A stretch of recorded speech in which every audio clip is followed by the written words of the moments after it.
Just want to let you know the game's going to be starting in about 15 minutes. The commentary today is going to be provided by the Hofstra radio announcers. So you won't be listening to me, you'll be listening to several gentlemen from Hofstra. The Wi-Fi here is really weak, so the chat function on Ustream isn't working. If you have any comments or critiques, probably best to post them on Facebook. Softball Stadium is one time once again for Hofstra Softball, and today the Hofstra Pride Softball team in their home opener take on the UMaine Black Bears in the first 4-game Hofstra Invitation this weekend. Well, hello everyone, thank you so much for joining us here in the Hofstra Pride Sports Network and Hofstra web channel on WREU.org as well as GoHofstra.com. Corey Cross-Hanson alongside Brian McDonald. Brian, yet again, softball's back here in Hempstead. Oh yeah, softball is definitely back, and Hofstra definitely needs to be back considering they got most of their wins last season. Being at home, usually they do still do very well away, but when you come into this tournament that they have that they are hosting, they only have 2 wins, going 2-13. So we'll have to see 2-11. So we'll have to see how this goes. But they did have one of their strongest preseason schedules in their most years.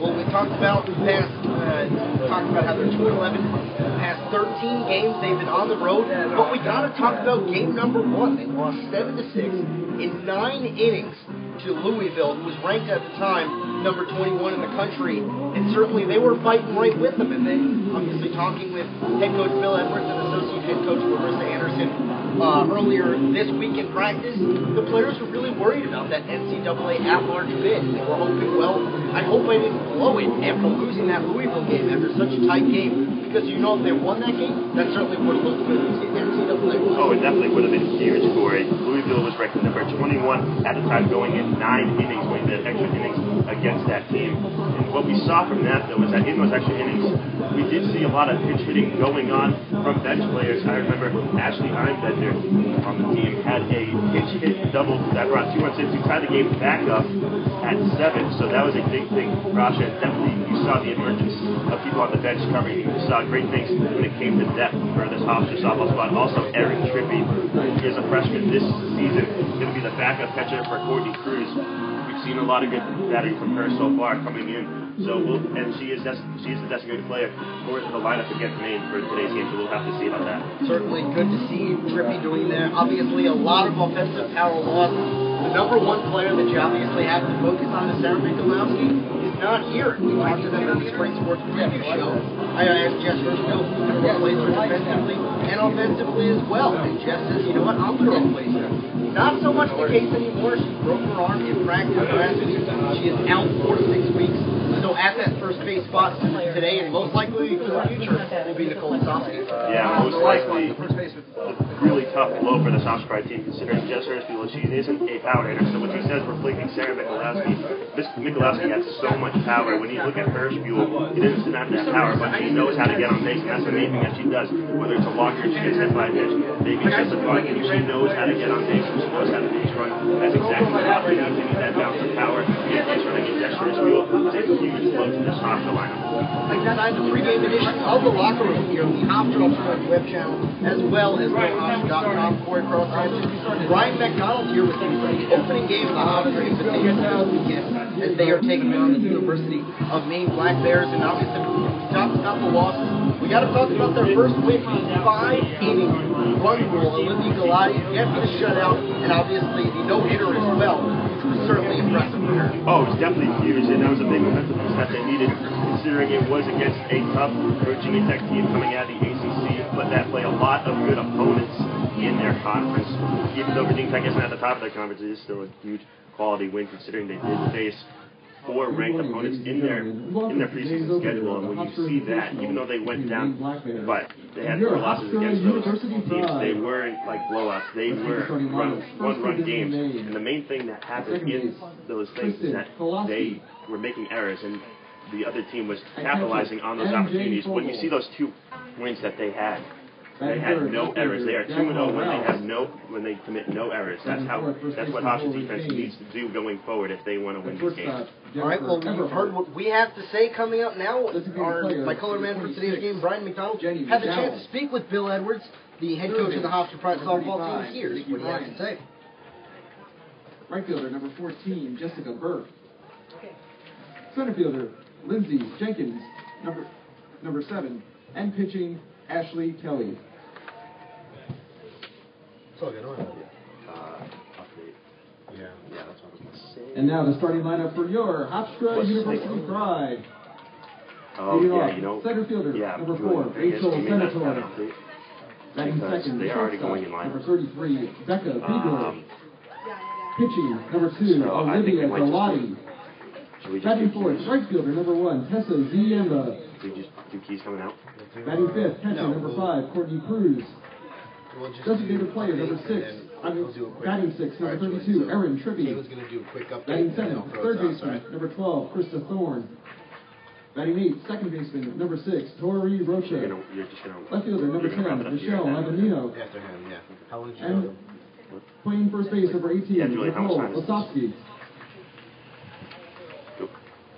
That's how much is left?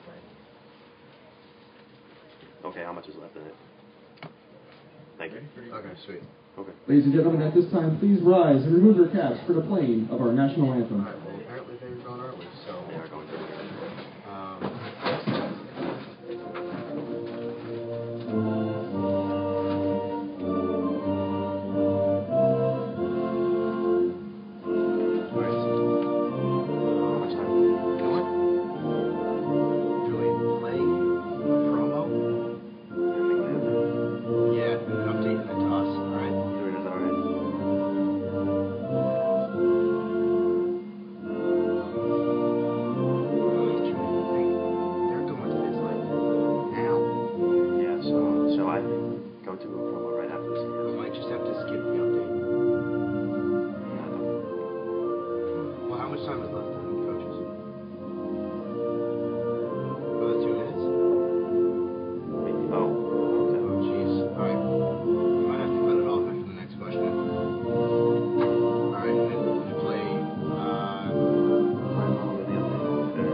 Not until the first match.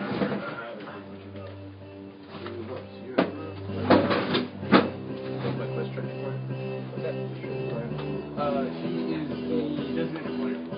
Okay. Third base. Did you ask for promo? Second base. What? Yep. Alright, and Osofsky's at first. Yeah, he has some long ones. And then bring it right to us. Tell Taylor I'm really sorry.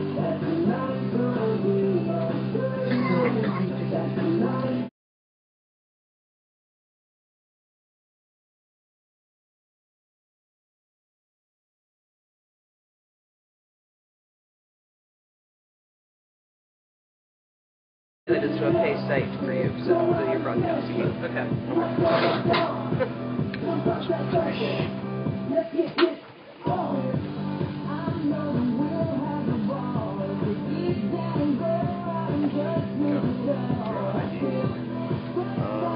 So the lineups aren't up.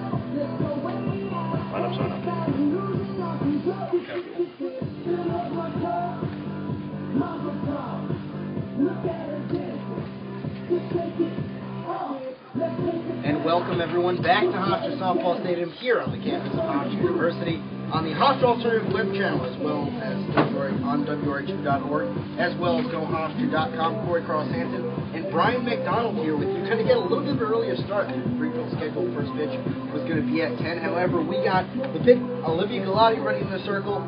We got Kozlowski ready in the batter's box as well, and we will be raring to go in just about 2 minutes. But Brian, obviously, I want to get your keys to the game. My key is going to have to be the Hofstra batting order, specifically Becca Bigler, mainly because main strength has to be pitching, and I feel that if Hofstra can bring the bats today on their home turf, I feel they'll do a very good job today. So with the lineup, it would be Kristen Kozlowski, second baseman, batting first. MJ Fogel behind the plate, she bats second.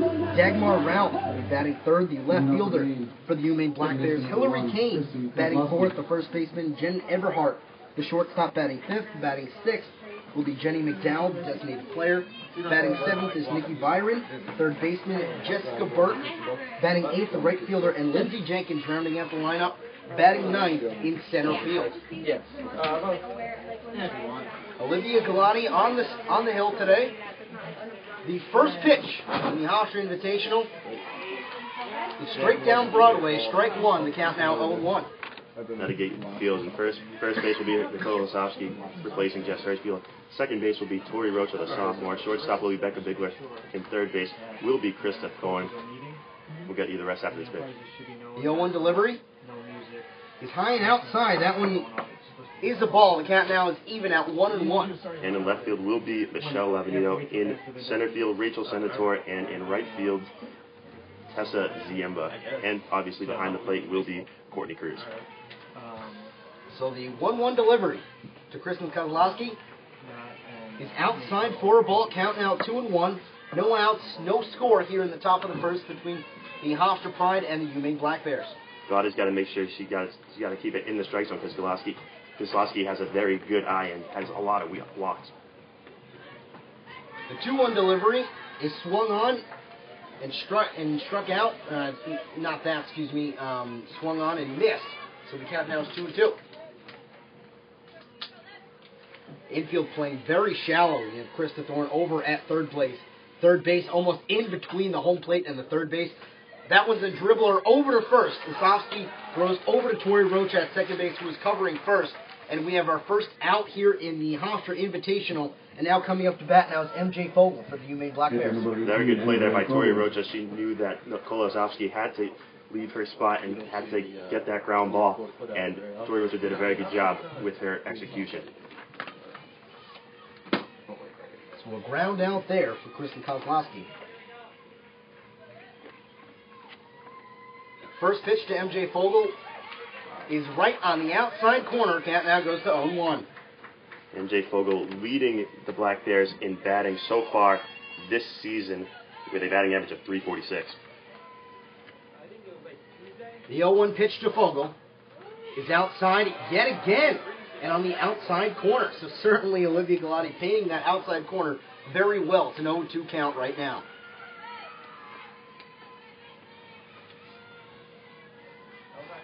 The 0-2 pitch to MJ Fogel is swung on into foul territory. That will go to the stands here at Hofstra Softball Stadium, and the count will remain 0-2. Galati doing a very good job so far against this Black Bear team. As you said before, painting the corners, she knows that she can't just pitch it right down the middle. She knows how to aim that and place her pitches. The home plate umpire for today's game, Paul Castellano, and at first base is John Morgan.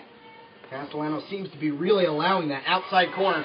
The 0-2 pitch is swung on, strike three. Olivia Galati has her first strikeout at home this season. Now with two outs coming up to bat, now will be Dagmar Ralph, the right fielder for UMaine.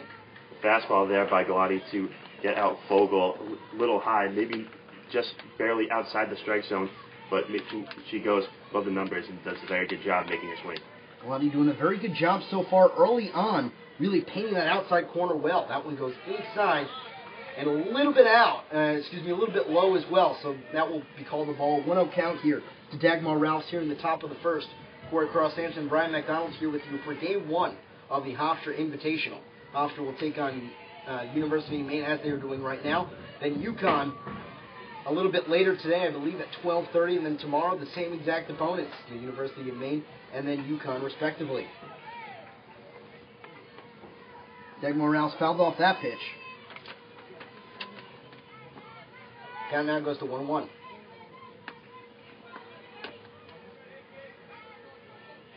The 1-1 pitch is swung on. That goes right up the second base line, right up the middle.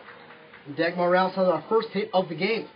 Dagmar Ralphs doing a very good job so far this season. Only a sophomore, batting .283 for the team, Hardy, 4 doubles, which leads the team. But she also doesn't have the best eye at the plate. She leads the team also in striking out with 11. So coming up now is Hillary Kane. Galati set, Kane set. First pitch is outside. Cruz making sure Dagmar Ralphs does not have too much of a lead over at first base. The defense playing relatively shallow for Hillary Kane right now. Krista Thorne a little bit more in line with the bag than she was with, say, Kristen Kozlowski. That one's called in there for a strike. The count now 1-1. Kane chasing that one a little bit outside there. Definitely not in the strike zone, but such a fastball. She's got to make sure she's got to get all those opportunities, and that's why she swung. Galati gets set, so Dagmar Rouse at first with the single, and she fouls that one off now. She has a 1-2 count. Seems like Galati is pitching most of her pitches on the outside corner of whether it's a righty or a lefty. It seems like she isn't going inside. It seems like she always seems to be going outside against these main batters. Seems to also be, Brian, that really Paul Castellano on home plate really being a little bit flexible, and that was strike three, swung strike three. So that will do it after half an inning, one hit, no runs, one runner left on. And now the Hofstra Pride, it's their turn to go up in the bottom of the first, still scoreless. Well, a good top half of the first inning there for the Hofstra Pride team. Even though Galati obviously not keeping it the same way as she was against Virginia Tech, obviously not having that no-hitter, but still doing a very good job as it is. And still, the main thing, though, is that this fielding really, as time goes on, this fielding really needs to make sure they don't make any errors. And it seems like they are confident going into this home invitation that they are hosting. So we'll see how this goes and make sure they don't have to have any errors and have to rely on Galati. Certainly one of the biggest questions for the Hofstra Pride softball team this year is what is the offense going to be like? Well, you know what? I'll tell you what it's going to be like. We got the lineups here for you for the Hofstra Pride. Coming up in the bottom of the first, Rachel Senator leading things off. In center field, she'll be batting first. Becca Bigler, the shortstop, who has had a huge season so far. Certainly after redshirting last year, she's going to try and rebound. Olivia Galati, the pitcher, not only doing it in the pitcher circle, but in the batter's box as well. She'll be batting third. Batting fourth will be Tessa Siemba, the right fielder. Courtney Cruz, the senior catcher, will be batting fifth. Batting sixth will be Erin Trippi, the freshman designated hitter. Batting seventh will be Krista Thorne, the third baseman. Batting eighth, Tori Rocha, the second baseman. And Michelle Lavanino rounding out the lineup, batting ninth. And giving you the fielding for the main Black Bears. At first base will be Hillary Kane. Second base, Kristen Kozlowski. At shortstop will be Jennifer Eberhardt. Third base will be Nikki Byron. Left field will be taken by Dagmar Ralphs. Center field, Lindsey Jenkins. In right field will be Jessica Burke. Behind the plate is the power hitter MJ Fogel. And pitching will be Ashley Kelly. Ashley Kelly coming off a year where it seems like she had a sore shoulder, going only 4-14. So we'll see if her sore shoulder is definitely improved for this season. Ashley Kelly 2-6 on the year with a 3.97 ERA. As for Olivia Galati, she's 2-5 on the year with a 2.22 ERA. Rachel Senator shows bunt, pulls back. However, it's still a strike. The count now 0-1. Ashley Kelly, 2 years ago, when it seemed like her arm was fine, she was 10-5 with a 2.91 ERA. And that ERA went up one whole run that next year. The 0-1 delivery is outside, ball one. Count now even at 1. The thing about Kelly, it seems like she's been talking to me, and she says she has a new sense of confidence with her riser and her screwball drop and curve, her drop and curve being the best pitches that she shows, so we'll have to see in this. The 1-1 delivery from Ashley Kelly is outside, ball 2. Count now goes to 2-1. The leadoff batter for the Hofstra Pride after Olivia Galati had an impressive top of the first, striking out 2. And right now in the bottom of the first, we are scoreless between the Hofstra Pride and the UMaine Black Bears. That one is lined right over to shortstop. Jennifer Eberhardt has no problem catching that one. And we have our first out here in the bottom of the first. Senator trying to keep that one right over at the shortstop's head. But unfortunately, not a lot of oomph on that hit that she had. So we'll see if she can do it the next time that she's up. Becca Bigler coming up now for the Hofstra Pride. That first pitch is on the inside corner. Count now goes to 0-1. Becca Bigler so far having a great year, already having more home runs this season as she's had in her whole career. Becca Bigler with 4 home runs on the year, and almost leading every category. 8 RBIs and 4 home runs, and as well as a .278 batting average. Not too shabby for your first 3 weeks of the season. Another thing about that, she also has a good eye leading the team in walks.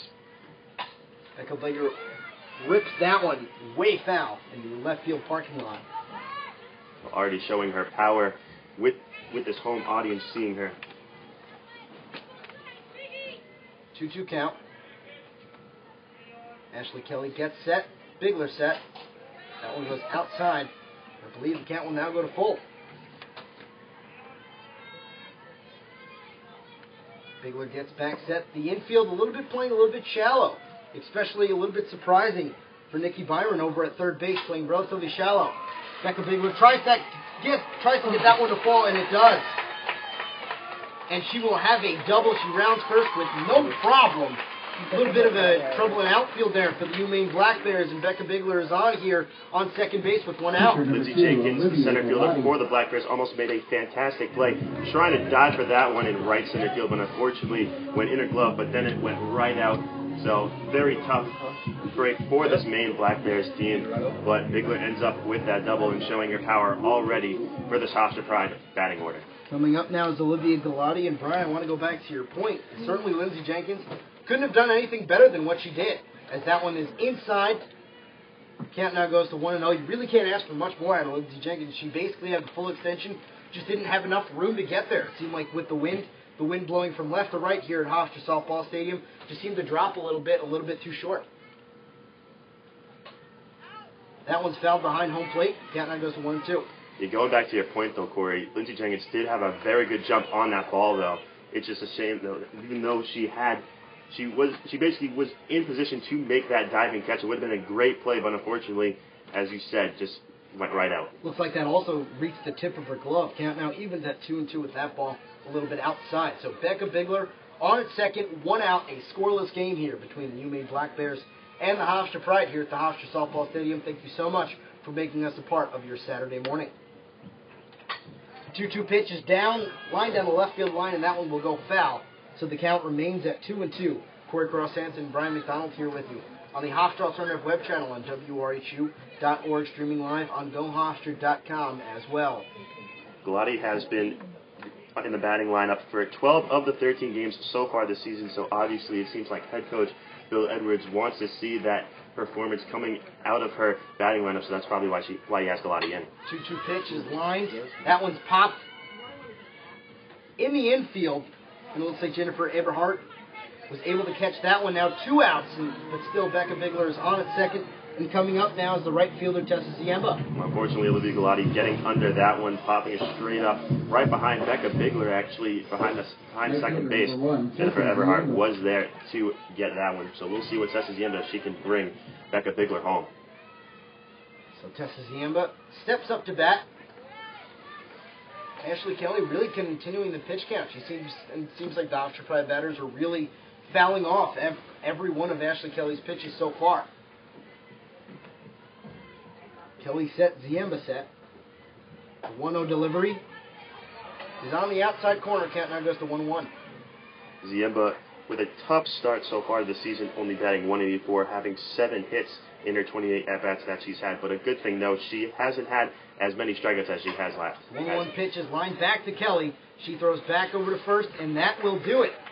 So after 1 hit, 1 runner left on, and no runs scored, we head to the second inning, top of the second, with the Hofstra Pride and the UMaine Black Bears still scoreless. You're listening to Hofstra Pride Softball on the Hofstra Pride Sports Network.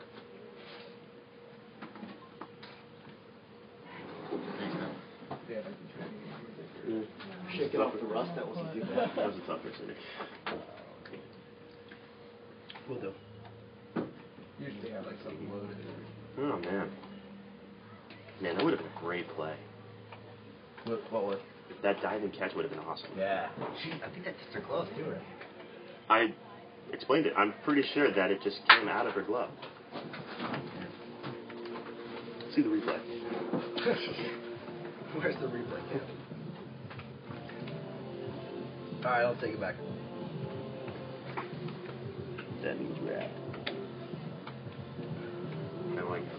Kind of like I didn't know what that tactical information was. We're going to have Joe Hawkins on. 10th inning. Yeah?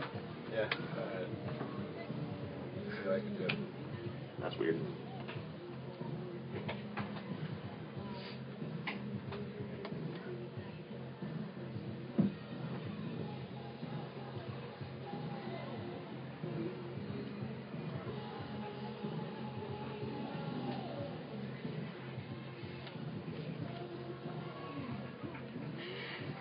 Leading off remains shortstop, number 15, Jennifer Everhart.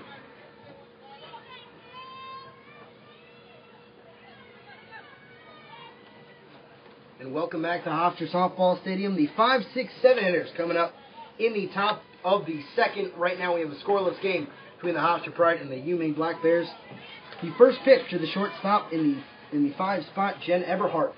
That one was inside for a ball. The count now goes to 1-0. So it'll be Jen Everhart, Jenny McDowell, Nikki Byron, Jessica Burke, and Lindsay Jenkins until we come back to the top of the lineup with Kristen Kozlowski. Jennifer Everhart, the shortstop from Glendale, Arizona. So far batting 172 on the year, starting every single game, having 2 doubles on the year. Krista Thorne a little bit into the third base bag, as well as to Kozlowski at first, and Everhart fans on that one. Count now goes to 1-1. Yeah, I definitely noticed that there, though, Corey. Thorne and Kozlowski definitely hugging the lines also, as well as playing shallow, but it looks like they're back in their regular positions right now, so we'll see how it goes. As for the outfield, they're playing pretty much at normal depth, not too much towards the dirt grass right at the home run wall. They're playing a lot more in, basically on the center H here at Hofstra Softball Stadium. The wind blowing from left to right. We got a couple fans in the outfield as well. They got their blanket picnic going here for what seems to be a pretty nice day here at Hofstra Softball Stadium for the home opener. Certainly is a very nice day here, Corey. So Jen Everhart, the shortstop. The 1-1 count. She tries to bloop that one over Becca Bigler, and she does. So Jen Everhart, the leadoff hitter here in the top of the second for the UMaine Black Bears, is on. Coming up now is Jenny McDowell, the designated player. Definitely reminded me of the bottom of the first when Rachel Senator tried to bloop that one over Everhart's head in the bottom of the first, and that definitely went over Becca Bigler's head, getting a little more oomph on that, as I was saying, in the bottom of the first with Senator. Definitely a nice placement there. Brian, you couldn't have said it any better. Exactly what Rachel Senator was trying to do, Jen Everhart did. So credit to Jen on that one. She's on it first. Jenny McDowell, the designated player, fans on that one. Count now goes to 0-1. Looks like Everhart had a little bit too much of a lead, so Courtney Cruz really is cautious behind the plate, making sure that the opposing runners don't get too far. Right, and another thing, Thorne and Kozlowski also hugging the lines and playing shallow. 0-1 pitch. And that will be a pickoff, and Everhart is out at second. So we mentioned certainly staying close to the bag. Kozlowski was not close enough in which she was able to throw back, and it seemed like Everhart was a little bit of a pickle, and she tried to run over, and Becca Bigler was able to tag her out at second. So instead of one runner on at first, we got no runners on, and 1 out already here in the top of the second. Yeah, McDowell trying to bunt on that one, as you were saying. Thorne and Kozlowski playing shallow. So a little bit more of base running awareness should the UMaine Black Bears have right now. And Jenny McDowell fans on that one. So quickly, what looked to be a good situation for the UMaine Black Bears with no outs and a runner on first. 2 outs and no runners on base for the Hofstra Pride, and as they're trying to get out of the inning here in the top of the second. Excuse me. So coming up to the back end now is Nikki Byron, the third baseman. And that was low in the dirt for ball 1. Count now 1-0. Going back to that play there, definitely a good sign of how the fielding for this Hofstra Pride team is being very aware and making sure they don't make any errors. 1-0 delivery is swung on and is unable to be contacted, so Nikki Byron has an 0-2 count facing her against Olivia Galati in the pitcher circle right now for the Hofstra Pride. And the main thing that we saw in those tournaments beforehand is that the teams have been capitalizing on the errors that the Hofstra fielding makes. Olivia Galati with the 0-2 delivery. 0-1 delivery, and that one is in there for a strike. Count now goes to 0-2. Seems like that Galati is starting to paint the inside corners now, as I was saying in the first inning, seem more like the outside corner, now the inside. The 0-2 pitch. A little bit high. Count now goes to 1-2. Looked like the same thing that she was trying to do to Hillary Kane. We're trying to get her at the numbers at the top, trying to get her with a high hit.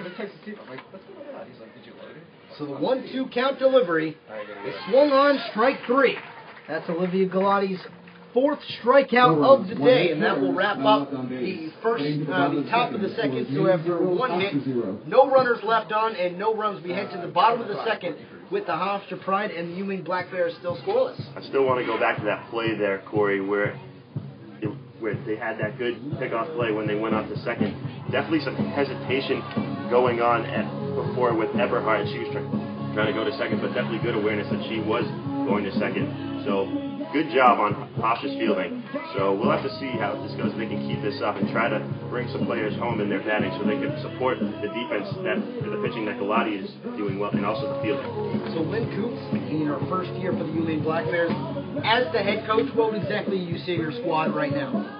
I would say mainly I shouldn't say you got to wake up, because the main thing is that she was up, and that's why she went to second, because she was aware herself. But the thing was, Hofstra fielding was aware. So the main thing has got to be, just keep it going, just play as best you can. I mean, you're not doing it.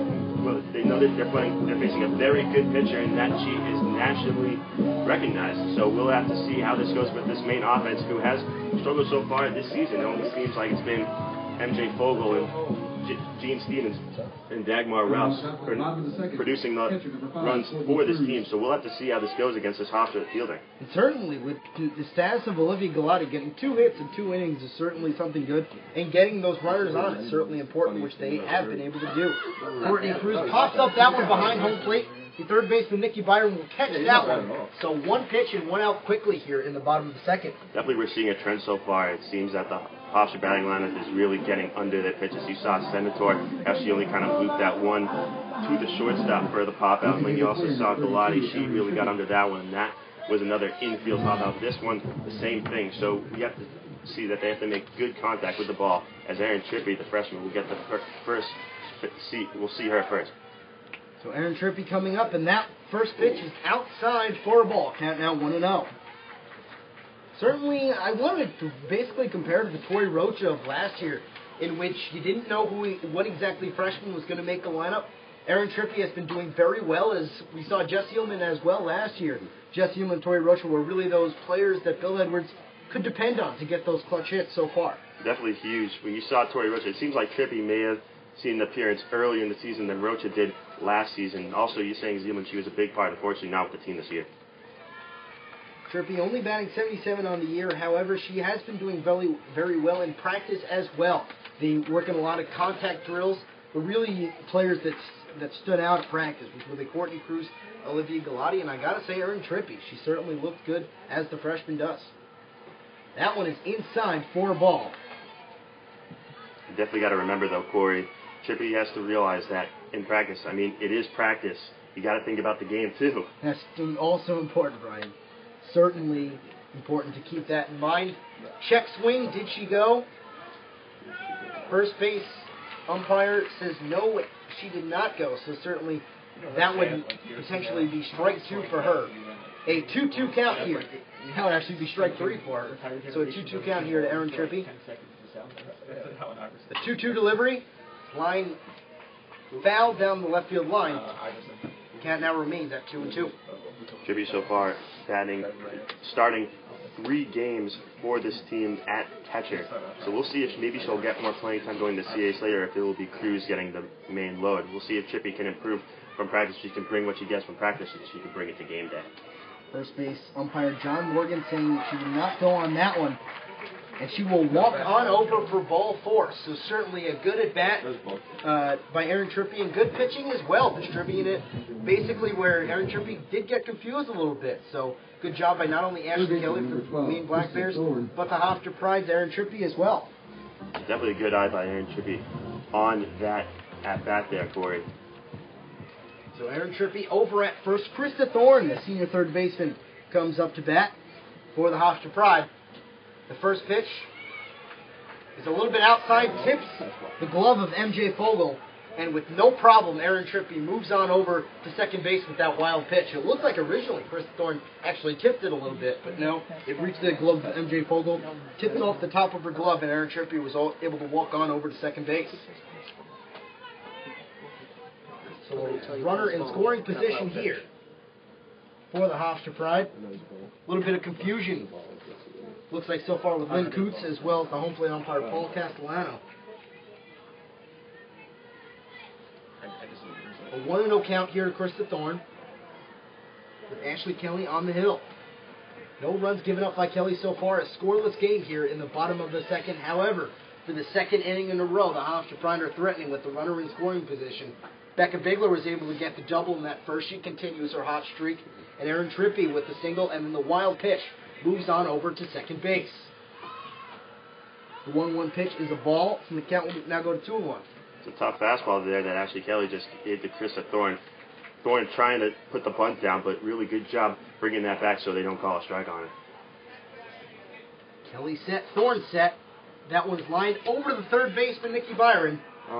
And looks like Erin Trippi is stuck in a pickle, and she will be out at second.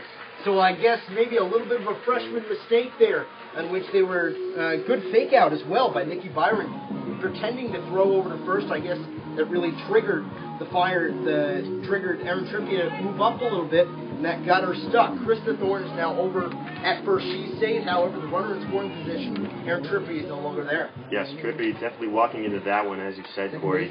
That's the main thing. You got to make sure she is only a freshman. She has time to blossom on this Hofstra softball team, so we'll see how this goes. So coming up to bat now is Toy Rocha, the second baseman for the Hofstra Pride. Krista Thorne over at first again to repeat. Erin Trippi, who was able to get over. She was originally walked, then she was able to get to second on a wild pitch. Very good defensive job by Nikki Byron to fake out Erin Trippi, making her think that she was going to throw it first. As that pitch to Toy Rocha is in their first strike, the count now even at 1-1. Certainly a good job by Nikki Byron to fake her out and get the lead runner. I will say, though, that it is very good that Krista Thorne is on base because she is quite a very good base runner. She's certainly got the legs on this team. Speaking of the legs, she has no problem stealing first, and she runs. She slides in safely. So now, yet again, we mentioned there's no runner in scoring position. Never mind. Krista Thorne on second now. Definitely capitalizing on the mistake at MJ Fogel, even though it didn't seem at first that it kind of went into the ground. She realized she has great awareness, and that's why she stole that second. Regardless of whether the ball was going to hit or not, I think Krista Thorne was going to try and steal that, because if you took a look over at first, she certainly had a quite significant lead, and it looked like as soon as that pitch was delivered, she was able to really get a head start on the pitch. So 2 outs here. Toy Rocha up to bat, the second baseman. That pitch is a bit outside. Lead the count now goes to 2-2. So runner in scoring position, Krista Thorne over at second. A scoreless game here in the bottom of the second. With the second baseman up, Toy Rocha for the Hofstra Pride. She lines that one to shallow right field, and that one will be caught, and that one will do it for the bottom of the second. So no runs, 1 hit, 1 runner left on, and after 2 innings, the Hofstra Pride and the UMaine Black Bears are scoreless. You're listening to Hofstra Pride Softball right here on the Hofstra Pride Sports Network.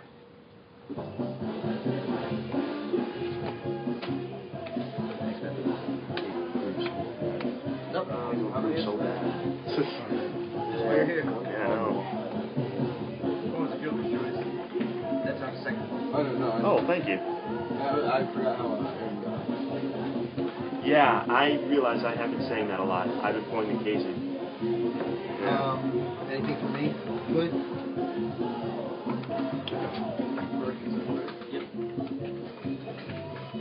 Yeah, the reason why I'm actually having problems with the count is because the scoreboard is not working right now.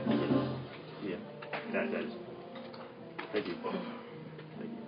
Corey, big Well, I thing. should take it back to him. Yeah, take it back to us, Rap. Big thing. Joe Claus said it. That's not a wild pitch. Wild pitch is crazy wild, you know it. Sure, but fastball, this catch is hard. So. Gotcha. Yeah. So it's just the pass.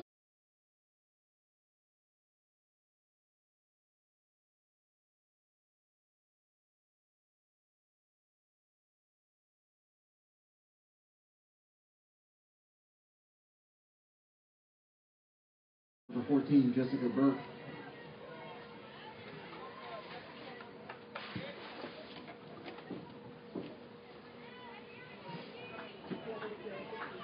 Still a scoreless game here in the top of the third. Jessica Burke comes up to bat for the UMaine Black Bears. It will be Jessica Burke, the 8 spot, Lindsay Jenkins in the 9 spot, And then the leadoff spot goes back up to first. Kristen Kozlowski, the second baseman, will go up, and that will be your 1-2-3 lineup here for the UMaine Black Bears in the top of the third. So the past 2 innings, UMaine Black Bears have been able to get on base, and certainly that's one of the most important things if you're able to defeat the Hofstra Pride, getting runners on base.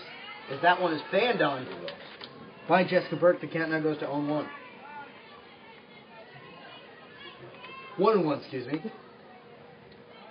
So Jessica Burke, the right fielder, has a 1-1 count to her. That one fouled right behind us here in the press box. Count now goes to 1-2 to Jessica Burke, the 8th spot hitter. Earlier in the second inning, Jen Aberhart was able to get on base. However, she got stuck and was actually caught out at second in a little bit of a rundown. So, and that happened to the Hofstra Pride as well. So going back and forth seems to be base running mistakes. As that will be called strike 3 on the outside corner of Jessica Burke. And quickly we have one out here in the top of the third. Claudia definitely showing how she is in mid-season form right now, really painting those corners, whether it's inside or outside. She's really mixing it up. It seemed like the first inning and third inning were the outside. Last inning it seemed like inside, so we're definitely seeing a lot of good things from Galati so far in this matchup. Lindsay Galati, 5th strikeout of the day. Coming up now to bat is the center fielder Lindsay Jenkins for the Maine Black Bears. The defense playing very shallow. Krista Thorne almost in between home plate and third base, as well as Nicole Osofsky, respectively, at first. Nicole Osofsky, obviously, is only playing because of Jess Hirschfield's injury to her broken arm. She will be out 4 to 6 weeks, which is certainly a crucial part of the Hofstra Pride lineup is Jess Hirschfield, and certainly they will miss her. But Nicole Osofsky, who has been on this team for quite a number of years now, she's been doing very well in the practice, and she has played a couple times. She is a backup pitcher as well. They essentially have 4 pitchers on this team right now. So certainly depth is not a problem for the Hofstra Pride, as that one is stand on by Lindsay Jenkins. Yeah, going back to Nicole Osofsky, she definitely is being used very well at first base to replace Jess Hirschfield, but Hirschfield still a huge loss to his team, mainly not just because of producing runs, but the fact that she is the one that is scoring, trying to get on base. The 1-1 delivery is fanned on, or 1-2 delivery, excuse me, is fanned on strike 3. Strikeout number 6 on the day for Olivia Galati. And now coming up to bat will be the leadoff hitter, Kristen Kozlowski. So Olivia Galati returning to her typical Hofstra Pride home form, in which she has dominated in the pitcher's circle. 6 strikeouts, as we mentioned, on the day. Kristen Kozlowski, who actually grounded out to first base in her first at bat, is going to try and rebound here. So the Hofstra Pride, the UMaine Black Bears, in their first game of the Hofstra Invitational. Their second game will be at 12:30 as the Hofstra Pride take on the Yukon Huskies. And then the same time, same place tomorrow, they will be playing the exact same opponents, in which the Hofstra Pride will be taking on Maine and then Yukon respectively yet again. I like the Kristen Kozlowski, the leadoff hitter that's up right now. She is a very good base runner. It seems like she does lead the team with 8 runs scored. So she really crosses the plate a lot more. She's really the one that's going in. That pitch is swung on, strike 3. So strikeout number 7. She strikes out the side in the top of the third. No runs, no hits, no runners left on. And after 2.5 innings, the Hofstra Pride and the Maine Black Bears are still scoreless here as we head to the bottom of the third. And certainly an impressive outing by Olivia Galati right now. I guess she was warming up maybe in the first 2 innings, but she's really, as you mentioned, Brian, mid-season form right now. Yeah, definitely. Another half inning. Another good no-run inning there by Olivia Galati. Yeah, exactly. Another 3 strikeouts. Only allowing 2 hits so far in this game. Hofstra, though, that's the main thing, though. They have to make sure they are producing the runs to back up Galati. That's the main thing. Because mainly the losses are coming from either the fielding or the fact that there isn't a lot of offensive performance coming from this team. Even though we are seeing Becca Bigler definitely doing a very good job power-wise for this team. Not necessarily, I shouldn't say replacing Sarah Michalowski from last season, but certainly doing a very good job supporting that offense. But when you have Jess Hirschfield out, that's a huge thing, because even though Becca Bigler is doing very well, you got to have someone to bring in also. You can't just rely on not solo homers, but she just can't be that leadoff hitter, because she's the one that brings the people in. So her spiel is the one that does go in, but the fact that she is out for a good amount of time is huge for this team. It's huge because you have a lot of really players that can get themselves on base, but can't really drive them home. A perfect example would be Michelle Avenino. She's really one of that speed type. She's going to get on first, but she's going to really depend on players like maybe Tessa Ziemba, but Rachel Senator also falls into that category of players who are going to try maybe a slapstick hit and then run on over to first and try and get safe. A 1-0 count here. 0-1 count, excuse me, to Michelle Avenino. The 9-hitter for the Hofstra Pride. And that one is outside count now, even at 1-1. Seemed like that pitch just there by Ashley Kelly almost seemed to pin the outside corner, but just a little bit outside. But still, she's also doing a very good job pitching so far. As Michelle Avenino looked like she was halfway to the pitcher circle with that running start that she gets as well as Rachel Senator does. She starts at the bottom of the box and then she basically takes 2 or 3 steps and she's halfway on the first by the time an infielder gets to it, and that one looks like it hit her on the hip. And it looks like she will actually call it a strike with the way that she basically already had a swing down. So it looks like that will be a 1-2 count here. That actually hit her on the hip, but as we mentioned with that running start, a little bit of an unfair advantage here. Yeah, the fact that she did square the bunt, though, was a big thing. That's exactly what Paul Castellano was looking at. And Michelle Avenino drops one down the left field line. She turns first. She turns second, and she goes back to second, and she has herself a stand-up double for the Hofstra Pride in the 9th spot. So now coming up with Rachel Senator, the Hofstra Pride yet again have a runner in scoring position. That's exactly the offensive spark that the Hofstra Pride need to go forward in this game. The fact that there are no outs and you have plenty of time to get her home is a huge thing for this Hofstra team if they want to get that offensive performance to back up Galati as they go back up to the lineup. But if you're head coach Lynn Coots for the UMaine Black Bears, you got to be happy with the way your team's performing, because you know what? An exact situation like this has been happening all game so far as we are here in the bottom of the third. It's been happening all game. However, the UMaine Black Bears and Pride are still scoreless. So certainly that's got to stand for something there, Brian. It definitely does. When you see Maine's approach to these games, especially against Hofstra, you see that their offensive performance so far in this game is very good. So we'll see how this goes going forward. Here in the bottom of the third, Michelle Avenino. Originally, it looks like she was going to walk on the first. As that one is called a strike to Rachel Senator. Looks like Michelle Avenino was going to get a walk for hitting her in the hip, but because the swinging motion was called, the home plate umpire for today's game, Paul Castellano, called it a strike and told her to get back in that box. It kind of turned out for the better for the Hofstra Pride, as that pitch is yet again on the outside corner. So pinging that outside corner, kind of like Olivia Galati, Ashley Kelly is doing right now. She's doing a very good job in the circle for UMaine right now. Michelle Avenino was able to drop one in shallow left field and was able to turn second, almost turn third. But the associate head coach, Larissa Anderson, who's over at first, told her not to go. I'm not sure. As Rachel Senator fouls that one behind home plate. MJ Fogle behind the plate for UMaine was unable to retrieve that one. So a 1-2 count here to Rachel Senator here in the bottom of the third. Hofstra Pride and UMaine Black Bears scoreless. Thank you so much for making us a part of your Saturday morning here, a little bit early here, as they have another game at 12:30. So the Hofstra Pride, I guess they're a little bit of early birds here at Hofstra Softball Stadium for the home opener. Corey Cross-Hansen and Brian McDonald here with you on the Hofstra Alternative web channel on WRHU.org, streaming live on GoHofstra.com as well. Looking at Lavanino at second base, looks like she's definitely ready to go home. The 1-2 pitch is driven right up the middle. However, Ashley Kelly puts a glove on it and throws on over to first, and that will be the first out here in the bottom of the third. Definitely a heads-up play there by Ashley Kelly. Certainly not the best hit ball there by Rachel Senator, but it was a good chance that Kelly could have mishandled that ball because it came so close to her. But the thing was, Lavanino was good offensive awareness, base running awareness for Michelle Lavanino, as she wasn't messed up from that. So a 1-3 ground out on your scorecards, and if you want the power, Becca Bigler just sent that one out of the park. However, that one was foul. We talked about the power and where it's going to come from. Well, Becca Bigler, that's a pretty darn good source. Oh, definitely, but she's got to make sure she's got to straighten that out. She had another one of those in her first at-bat.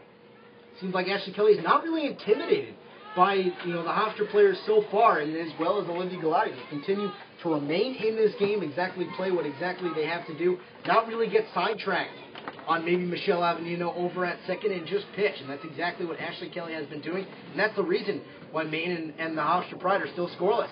Becca Bigler fans on that one. That will be calling strike 3. That one went in the dirt. However, MJ Fogle was able to throw over to Hillary Kane. And now quickly there are 2 outs after it looked very good. A runner in scoring position on second base. No outs. Now there's 2 outs, and Michelle Avenino is still waiting for someone to bring her home. Yeah, well, Hofstra definitely needs to realize they have to face these situations a lot of the times when they're up to bat. But going back to what you were saying about Ashley Kelly, it's all about confidence. That's definitely what she has in this game so far, and she had it a lot going into this series.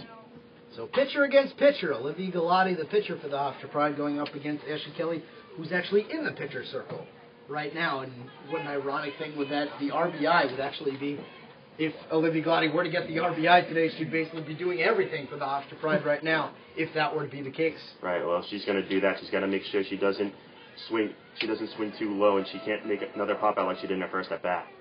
That one is low in the dirt. Michelle Avenino tries to steal third, and she does. That's a wild pitch. So a runner, that's actually a pass ball, so runner on third. Olivia Galati still in the batter's box. Yeah, a wild pitch there by Ashley Kelly, but good base running awareness there by Michelle Avenino as she is right there on third base ready to score. Trust broadcaster. Olivia Galati bloops that one to shallow left field, and what a great catch by Dagmar Ralphs, and that will do it. So after one hit, 1 runner left on, and no runs, the Hofstra Pride enter the 4th inning of the opening round of the Hofstra Invitational between the Hofstra Pride and the UMaine Black Bears, still scoreless. You're listening to Hofstra Pride Softball on the Hofstra Pride Sports Network.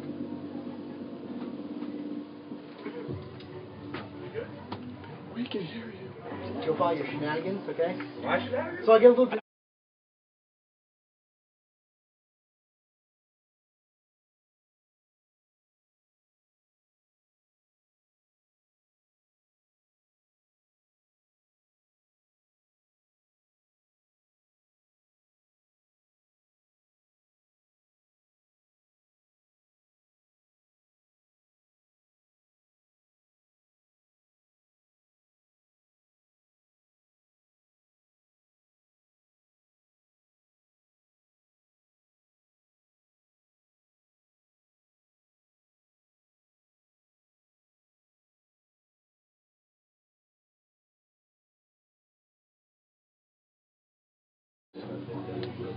We have a kid show tonight. Yeah. Rapid? No. Alright. I'm still amazed every time I watch any sort of softball fight. Oh, probably should have told him not to play that one. It was like, they did like highlights for Jeremy. They like broke it down. Yeah, Julian, future reference. Probably shouldn't play that one. She's out for 4 to 6 weeks. It's actually more natural. Yeah, that's why they can. That's why you only need like 2-3 pitchers on a staff. When at baseball you need like 10. That's a lot more taxing. Top of the 4th here, still scoreless between the UMaine Black Bears and the Hofstra Pride. Corey Cross-Hansen and Brian McDonald here with you. Thank you so much for making us a part of your Saturday afternoon on the Hofstra Alternative web channel on WRHU.org, as well as GoHofstra.com. The 2-3-4 hitters coming up for the UMaine Black Bears: MJ Fogle, Dagmar Ralphs, and Hillary Kane. The only person to get a hit between them was Dagmar Ralphs, coming back way back in the top of the 1st inning as she was able to get on with the single. MJ Fogle fans on that one on the first pitch. Count now goes to 0-1. MJ Fogle going to probably try to put an offensive spark to this main team. So we'll have to see how this at-bat goes, considering she did strike out swinging against Galati in the first The at-bat. 0-1 pitch. Swung on and missed. Strike 2. So continuing exactly where she left off after she struck out the side in the top of the 3rd. Seems like to be the top of the 4th. She's well on her way to her 9th strikeout of the day. 8. Or 8, excuse me. And there it is.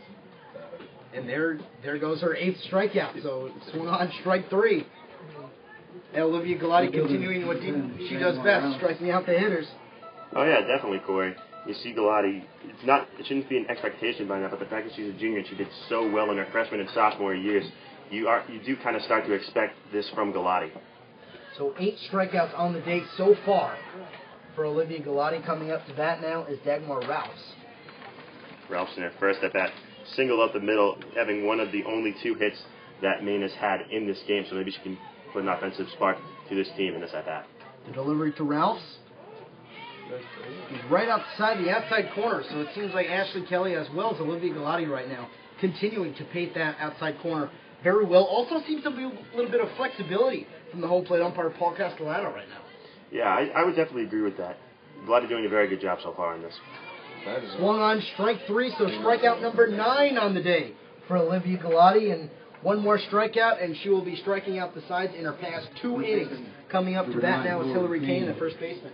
It definitely seemed like Galati had to maybe not shake off the rust, even though she gave up 1 hit in that first inning, but definitely showing some improvement from that first inning as she is in the 4th inning and doing a very good job. See, that's what you do when you sit down. As Hillary Kane was able to line that one straight up the middle, a blooper in shallow center field, and she is on, so striking out the sides for 2 consecutive innings, no more. And Hillary Kane is on. The last time that someone was able to get on was the 2nd inning in which Jen Everhart was able to get on. However, they caught her in a pickle, and she got right off that first base bag and right back to the dugout. So Hillary Kane on first. Jen Everhart, who was able to get that single, is up to bat now.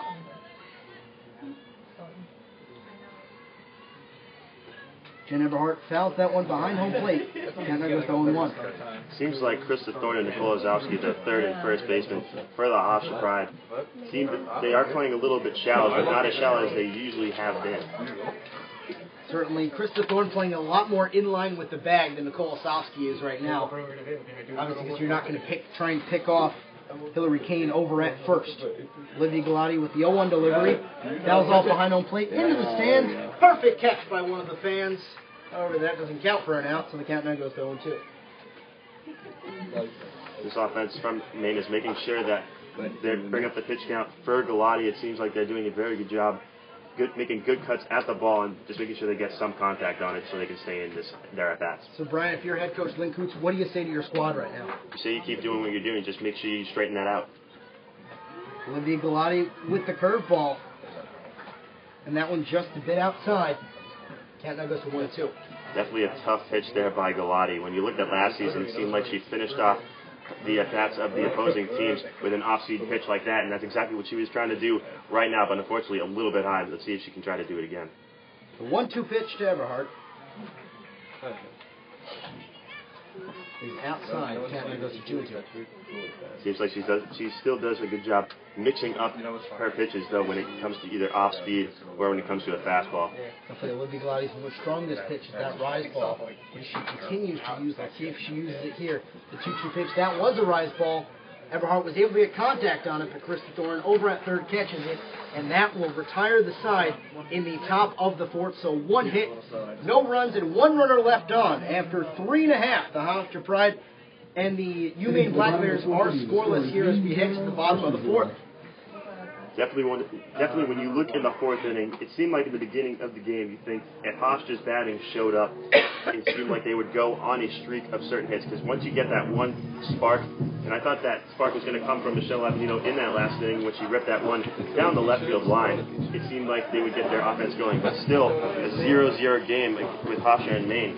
So definitely the pitching of Ashley Kelly has something to do with it, with the confidence that she brought into this game, coming off that sore shoulder from last season. Seems like she is doing well so far, even though despite her 3.97 ERA and going 2 for 6, definitely a certain not a new day to her, but when it comes to having a sore shoulder, coming off a sore shoulder, definitely a lot of confidence going in, especially when you think about that from last season. So heading into the bottom of the 4th, it will be Tessa Ziemba leading off in the 4th spot, Courtney Cruz in the 5th spot, and Erin Tribby, the hitter, in the 6th spot. And really just been back and forth in which both teams have really been able to get runners on base, just not able to drive them home. Yeah, when you look at Tessa Ziemba right now, it seems like she has had a rough start to the season, batting less than 200. So see if she can get this offense going and maybe get her own batting average going too. Tessa Ziemba lines that one right to Ashley Kelly. Ashley Kelly throws over to Hillary Kane at first. And again, 1 pitch, 1 out here in the bottom of the 4th. An outside pitch there by Ashley Kelly towards Tessa Ziemba. Thing with Tessa Ziemba, she really needs to make sure she stays. I feel like they need to take pitches when it comes to this point in the game, when you need to make sure you get those runs. So coming up to bat now is Courtney Cruz, the catcher. She lined out. She flat out, to third base in her last at bat. Certainly the run production is the key of the game for both UMaine and Hofstra right now. Corey Cross-Hansen, Brian McDonald here with you on the Hofstra Alternative Web Channel on WRHU.org as well as GoHofstra.com for Game 1 of the Hofstra Invitational. There will be 4 games total. Later today, the Hofstra Pride will be taking on the Yukon Huskies. Then tomorrow, round 2 of Hofstra and UMaine, and then round 2 of Hofstra Yukon as well. Obviously, next weekend, the big series against Georgia State. Georgia State on this very softball turf in their last game as Courtney Cruz pops out to Hillary Kane, and quickly there are 2 outs, mentioning that Georgia State softball series.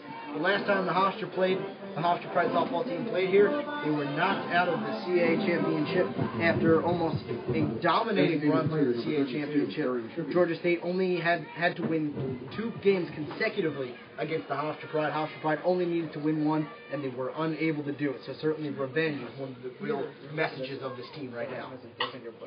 As Aaron Trippi lines that one over to Nikki Byron at third, delivers it over to Hillary Kane at first, and we have ourselves a 1-2-3 inning here in the bottom of the 4th. So we head to the top of the 5th with no runs, no hits, no.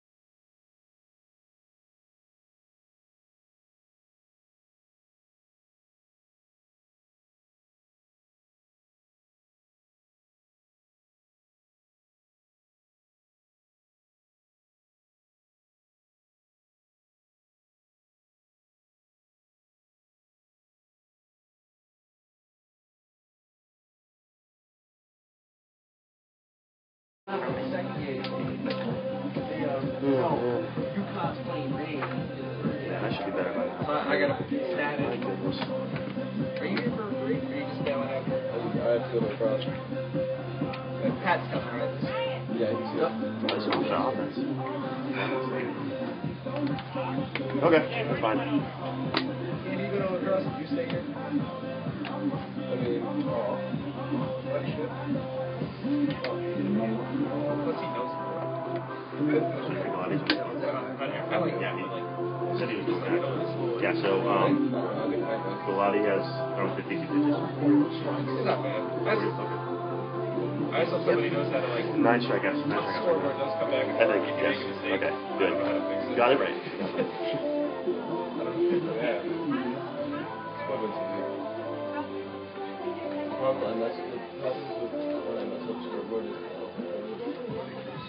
But if it's just a count, it's easy.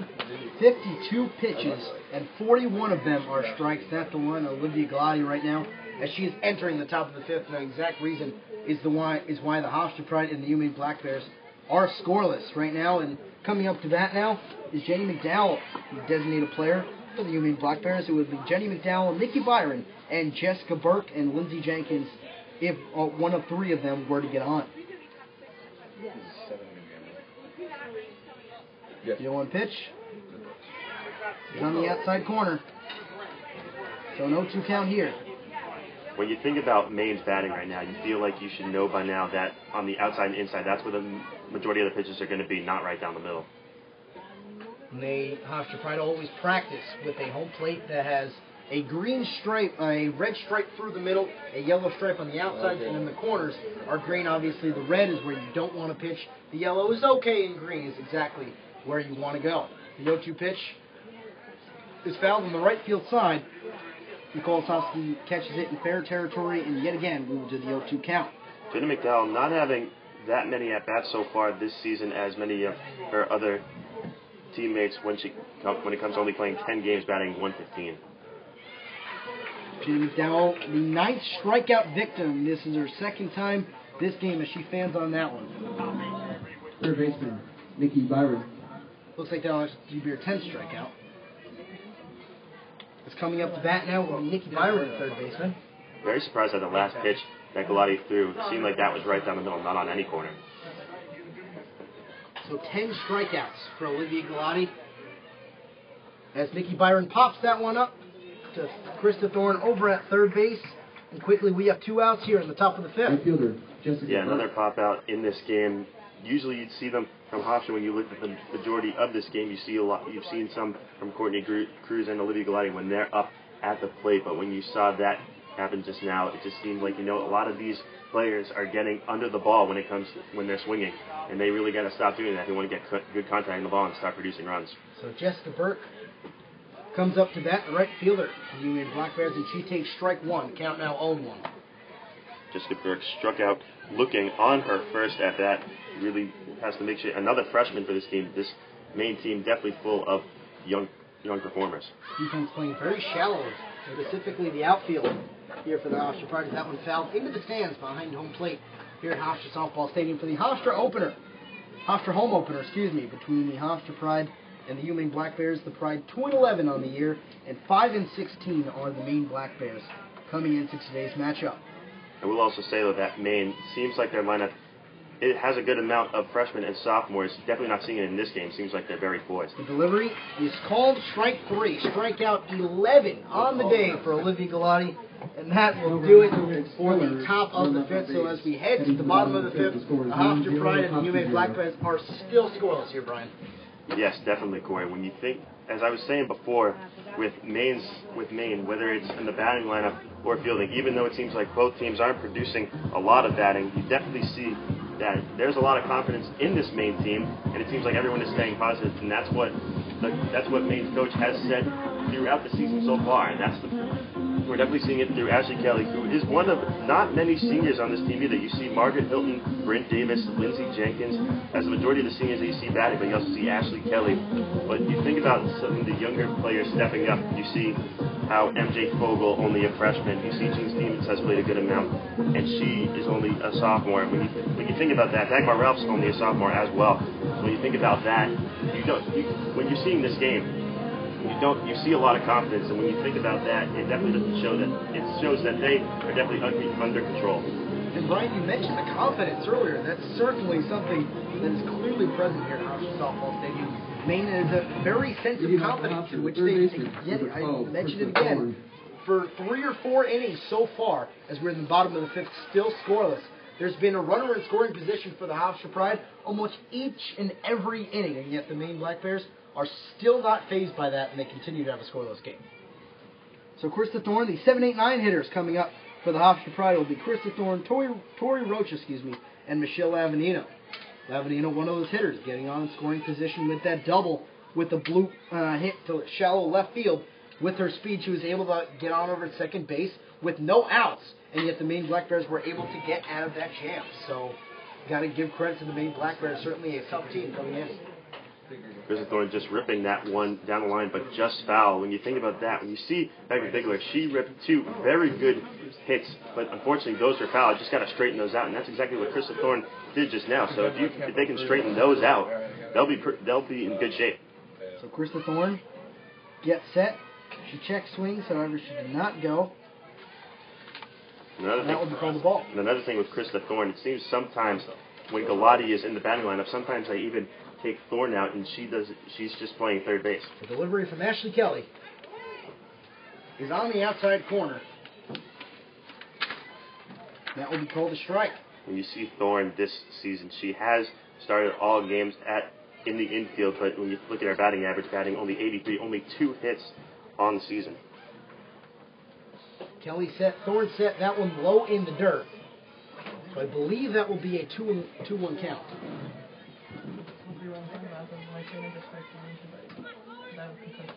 So Chris Thorne set, Ashley Kelly set. The delivery is fouled out of play here at Hofstra Softball Stadium. Thorne making sure that she stays in that at-bat. Just the fact that there are 2 strikes in this as a typical batter, you think, you just got to swing for everything that you can get. So a full count here to Krista Thorne. Certainly, you mentioned really the tiredness and trying to wear down both pitchers. Certainly, Krista Thorne seems to be doing that very well to Ashley Kelly right now. Yeah, just got to make sure that she can stay in that at bat and swing at anything that comes near the strike. A full count pitch on outside, and that will just be outside of the outside corner, and she will walk on over to first. So Krista Thorne on with the walk coming up now. Will be Tori Roach, the second baseman. Another at bat for Krista Thorne, another time that she is on the first time she reached on a fielder's choice when Aaron Trippy got stuck in that little pickle.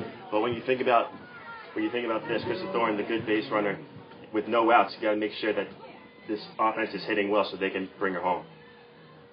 First pitch to Tori Rocha is high and outside. Count now goes to 1-0. Rocha could certainly be one of those people to bring her in, only a sophomore. Already in the starting lineup, too. You got to think that maybe she can bring this offensive production soon. The 1-0 pitch to Tori Rocha. She shows bunt, pulls back, and now that was outside as well. Count now goes to 2-0. Although only 4 hits on 22 at-bats, but one of those 4 hits was a double, bringing in one person in, but you got to think about that when you see Tori Rocha and making sure that she stays under control and that she stays poised. So MJ Fogle plans to meet with Ashley Kelly and head coach Lynn Coots. Ashley Kelly and MJ Fogle meet in the middle of the pitcher's circle. Do you take her out now, Brian, or what do you exactly do? So for now, if I was the coach, I would keep her in mainly because it seems like she's doing well so far. Even though she just did walk Krista Thorne, going to give her a couple more chances. Hopefully you see some good improvement from her in this inning, but the inning is still early. When you think about Lynn Coots, in her first season as the main head coach, doing a very good job so far, despite only having 5 wins in 21 games, you definitely realize how she's keeping her team positive, especially against a tough option team. So Ashley Kelly, MJ Fogle, as well as the rest of the main defense set. Now obviously, I'm guessing that head coach Lynn Coots, a 2-0 count here. The 2-0 delivery is on the outside corner. Good pain in that outside corner yet again by Ashley Kelly. I'm guessing that meeting between Lynn Coots and Ashley Kelly, as well as MJ Fogle, was, you got to relax.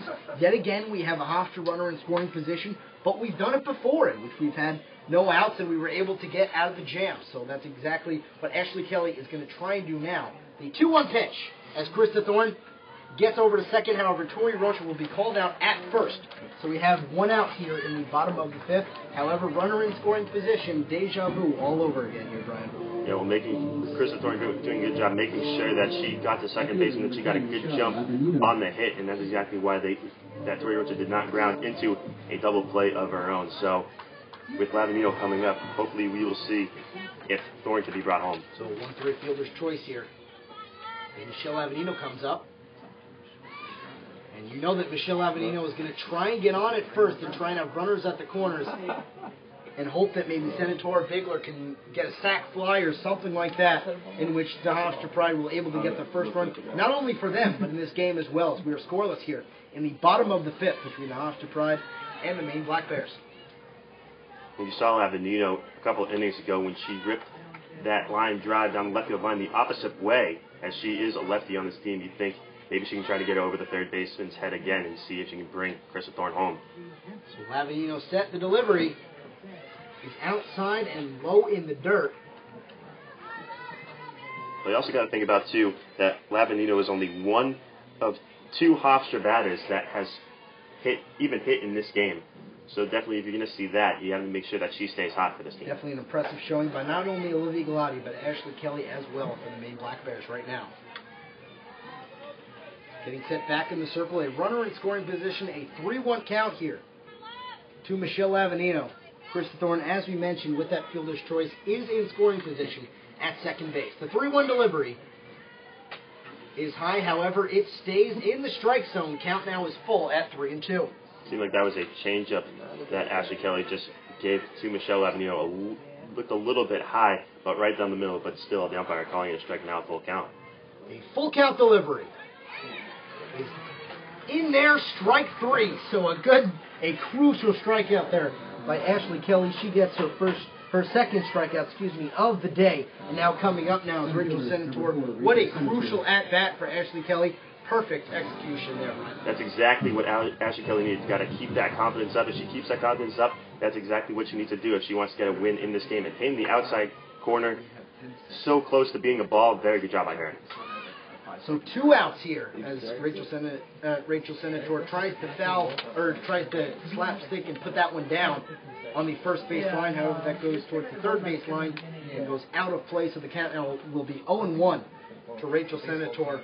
2 outs here yet again, in which the Hofstra Pride were able to get runners on early. And they still do have Chrissy Thorne at second base, trying to go home and trying to send her home right now is Rachel Senator with an 0-1 count. And she lines that one down the left field line, just a bit foul.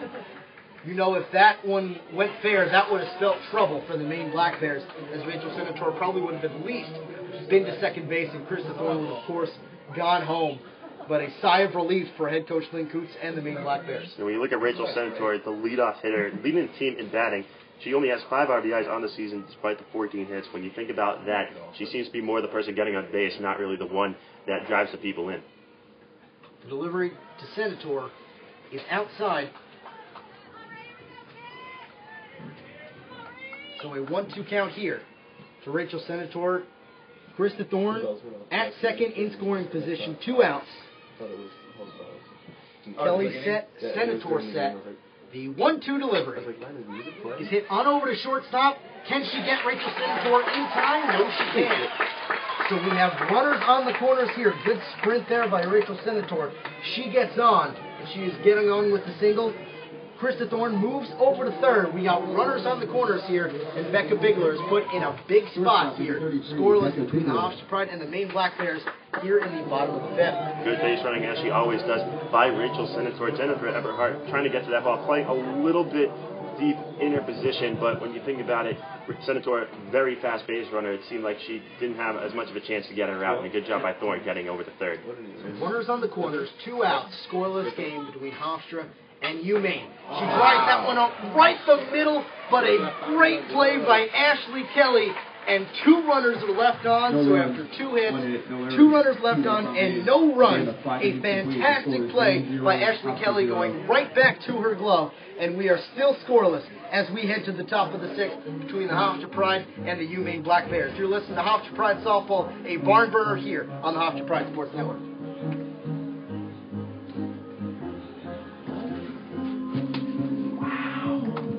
That was good.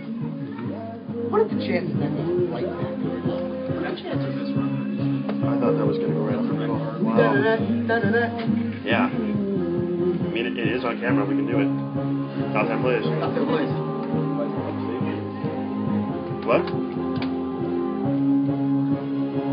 Thank you. Wait, you said I'm doing a good job with comments? Oh, well, thank you. Hey, Joe. Josh, what do we have right now? 10? Right? No. Fine for now. Oh, now who's pressing? What? What's going on? Now who's pressing? How many strikeouts do we have? Yeah, probably wrap it now.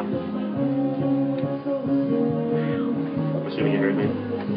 Yeah, we've got 11. Yeah, 11 games. Damn.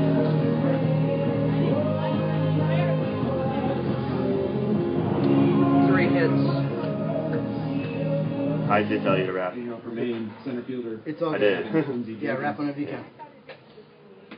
Right now. Make sure like tell me to wrap earlier.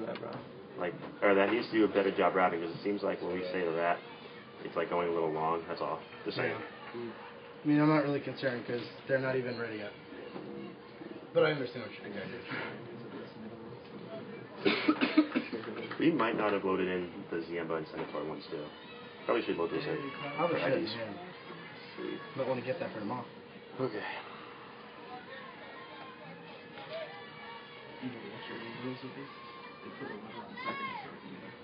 What? 9-1-2 hitters coming up for the UMaine Black Bears. Lindsey Jenkins, Kristen Kozlowski, and MJ Fogel coming up. Right now, 0 for 1 on the day is Lindsey Jenkins with the strikeout. One of 11 strikeouts for Olivia Galati on the day, but boy, to recap that bottom of the 5th, what a play by Ashley Kelly. Almost like a perfect placement. She didn't have to move much, but certainly good attention and patience as well. Because if she was flustered when that happened, that might have well could have gone, tipped her glove, and Becca Bigler could have moved on over. Oh, it was a big play that Ashley Kelly made. When you think about it, Becca Bigler, that almost, her hit, it was such a powerful hit, almost went right through her, not right through her legs, considering it was a line drive, but almost hitting the bottom part of her glove and maybe just going right off of it. Maybe it would have just been a ground out, or maybe it would have just flustered her a little bit and maybe just made her panic a little, considering it was such a hit that she had put very fast. When you think about it, though, it's just another thing, confidence. It's going to build Maine's composure in this. Lindsey Jenkins having a meeting with Lynn Coots.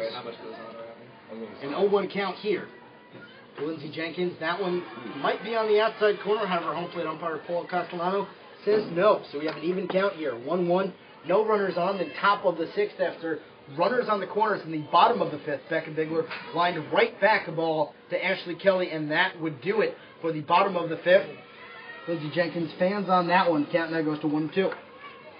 Another thing I want to point out about Galati is that she has had no walks in this game, and the main thing with her big stat for her, only having .67 walks per game, and that's good enough for a 10th in Division I NCAA.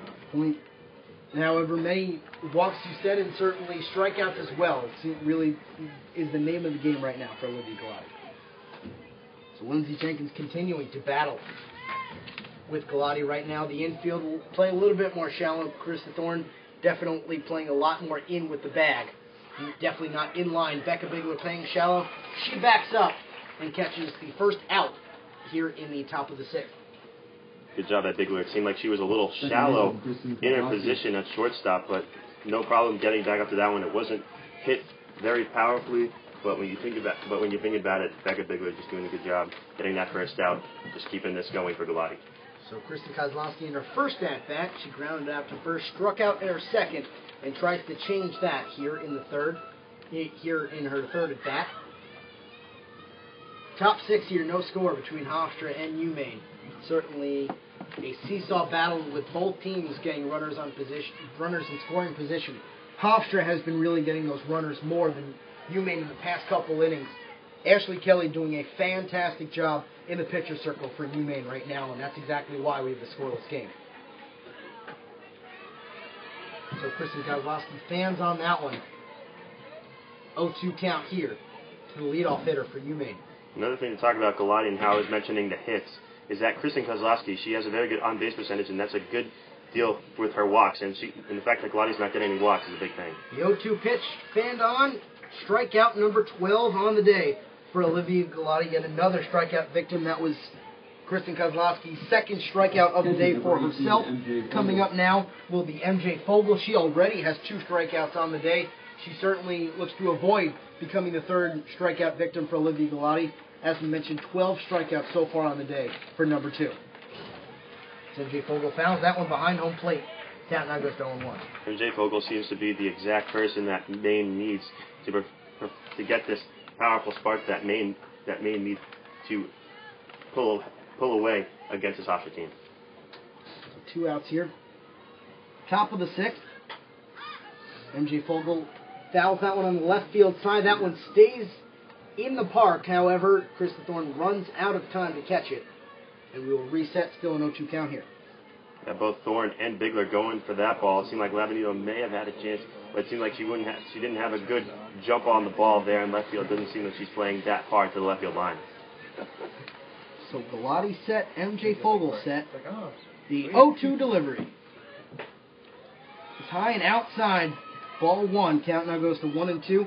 Certainly a good crowd here for the home opener of the Hofstra Pride softball season. They finished 2-11 in their first, I guess you want to say, the road trip, going to Florida, go to East Carolina, go to North Carolina, They went everywhere. And they went to some tropical places, and Olivia Galati was able to fan MJ Fogel on that one. That will be strikeout victim number 13 on the day. And that wraps up the top of the 6th inning. So after no runs, no hits, no runners left on, we head to the bottom of the 6th. Still scoreless between the Hofstra Pride and the UMaine Black Bears. I want to go back to that road trip, though, Brian. And certainly it was a road trip that was a little bit tough. Obviously playing the best teams in the NCAA. They come back here and home. would like to see a little bit of more offensive production today, not so much happening through the performance of UMaine, specifically Ashley Kelly in the pitcher circle. Yeah, going back to what you were saying about the road trip that they have been on, playing in those invitationals that they have. They faced 4 ranked teams. They faced Louisville when they were 21. They had Michigan, who was 12th at the time, Tennessee, number 10, and number 14, UCLA. And when you think about it, also DePaul, who's now tied for 24th in there, and also the University of Virginia receiving votes. So definitely a very tough one. And basically one of their toughest non-conference states that they've had in a while, probably the toughest non-conference play since 2000. So when you think about that, you think that maybe they get one of those wins, a good win to maybe receive an at-large bid if they were good enough in CAA play going forward.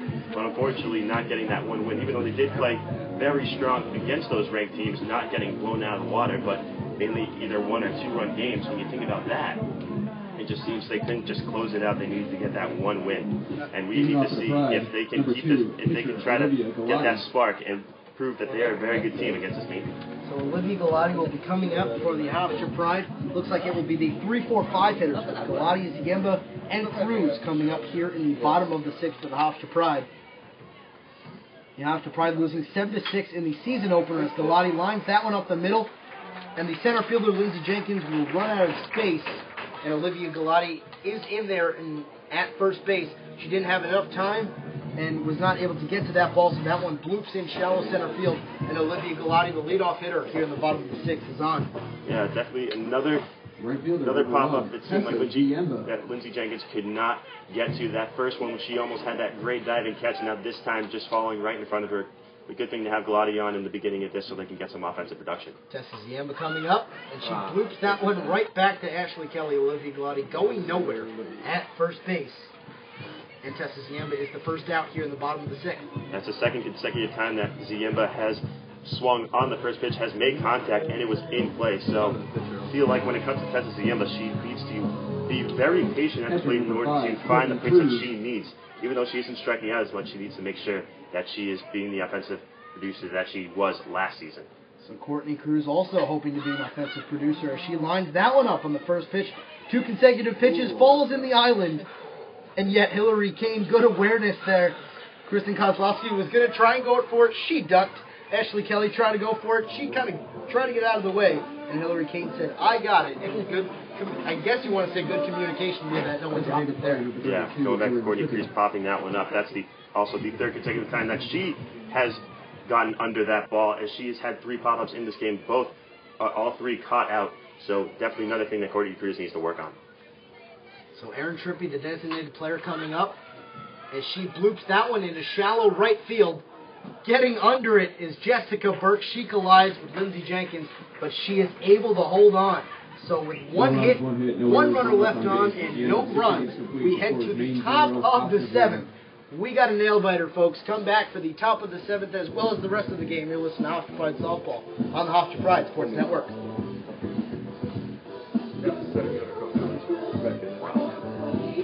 Seventh inning.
A seventh here between the Hofstra Pride and the UMaine Black Bears. And certainly Olivia Galati with 12 strikeouts on the day, and pitching is the name of the game. Ashley Kelly, and Olivia Galati going back and forth with runners in scoring position and continuing to leave them on. Coming up now will be the three-hitter, Dagmar Ralphs, who was actually able to get on, one of the few who was able to get on so far in today's game. Dagmar Ralphs, Hillary Kane, and Jen Eberhardt. So the first pitch to Dagmar Ralphs is swung on and missed. Strike one. Dagmar Ralphs, one of the underclassmen on the team that produces very well offensively, going 283 so far with 4 doubles leading the team. The 0-1 pitch. Swung on, foul behind home plate. Count now goes to 0-2. Another thing that we've seen from Maine is that usually when it comes to the games that they played so far, they struggle when they have runners in scoring position, but the main thing is they haven't had a lot of people left on base. They've only had 2 players left on base. And when you think about that, it's just there aren't a lot of people that they can bring in. So when it comes to leaving people on base, it's just not even producing for them. The problem with the Hofstra Pride right now is they're unable to bring them home. The problem recently with UMaine is that they've done a very good job of advancing, but they've yet to get any base runners on. Olivia Galati has been doing very well, and you can tell by her 12 strikeout line right now. Delivery is strike 3, strikeout number 13 on the day for Olivia Galati. And now coming up to bat is Hillary Kane. Olivia Galati continues to really succeed. Oh, yeah, she banned the outside corner on that one. Another stat I want to bring up, though, the big thing for Maine, another thing, is that they definitely improved on the defense when it comes to closing out the innings when they're pitching. There's been about 3 or 4 times, Brian, so far this game, in which the Hofstra Pride have had runners on second base or so and have been unable to do anything with no outs. And that's certainly something head coach Bill Edwards, after we talked to him about this game, he's definitely going to focus on that. He's certainly not happy with the offensive production from his team, being that we're still scoreless here in the top of the 7th. So Hillary Kane swings on that one and misses an 0-2 count here to Hillary Kane, as Dagmar Ralphs struck out for the second time in her game in the last at bat here in the top of the 7th. Hillary Kane hits that one in the parking lot foul in the left field parking lot. Olivia Galati gets out of the circle and gets back in. They want a new ball.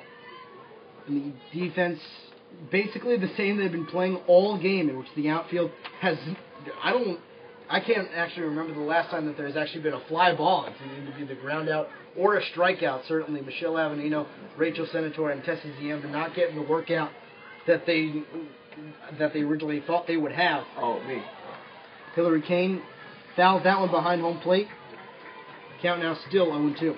Another thing that we've seen, though, is that this Hofstra fielding, they've had no errors. And as I said in the pregame, just in the locker room, they are 2-0. They've only had 2 games where they've had no errors. And those 2 games were wins, and those are the only 2 wins that they've had all season. So maybe if they keep this up, maybe they won't have Galati. The fact that there have been no errors, she feels a little more comfortable in the pitcher's circle with this good fielding that they've had so far. When we're talking about the Hofstra defense, it's only fair that we talk about the Maine defense, in which there's been a couple balls in the island in which 3 players could get to it, and 3 players actually tried to get to it. As Hillary Kane fans on that one, strikeout number 14 for Olivia Galati on the day. As we talk about, obviously, the ball falling in the island in which 3 players get to it. 15, excuse me. A little bit hard to keep up with the strikeouts right now. But we talk about the Maine defense. They've been doing a very good job of keeping their team in the game, in which we saw Jessica Burke as well in right field, really connecting with Lindsey Jenkins with the fly ball that I think both of them thought that they were going to get. A little bit of a collision, however, they were able to catch it, and that's all that really matters. Yeah, the Maine defense has been a big thing for this team.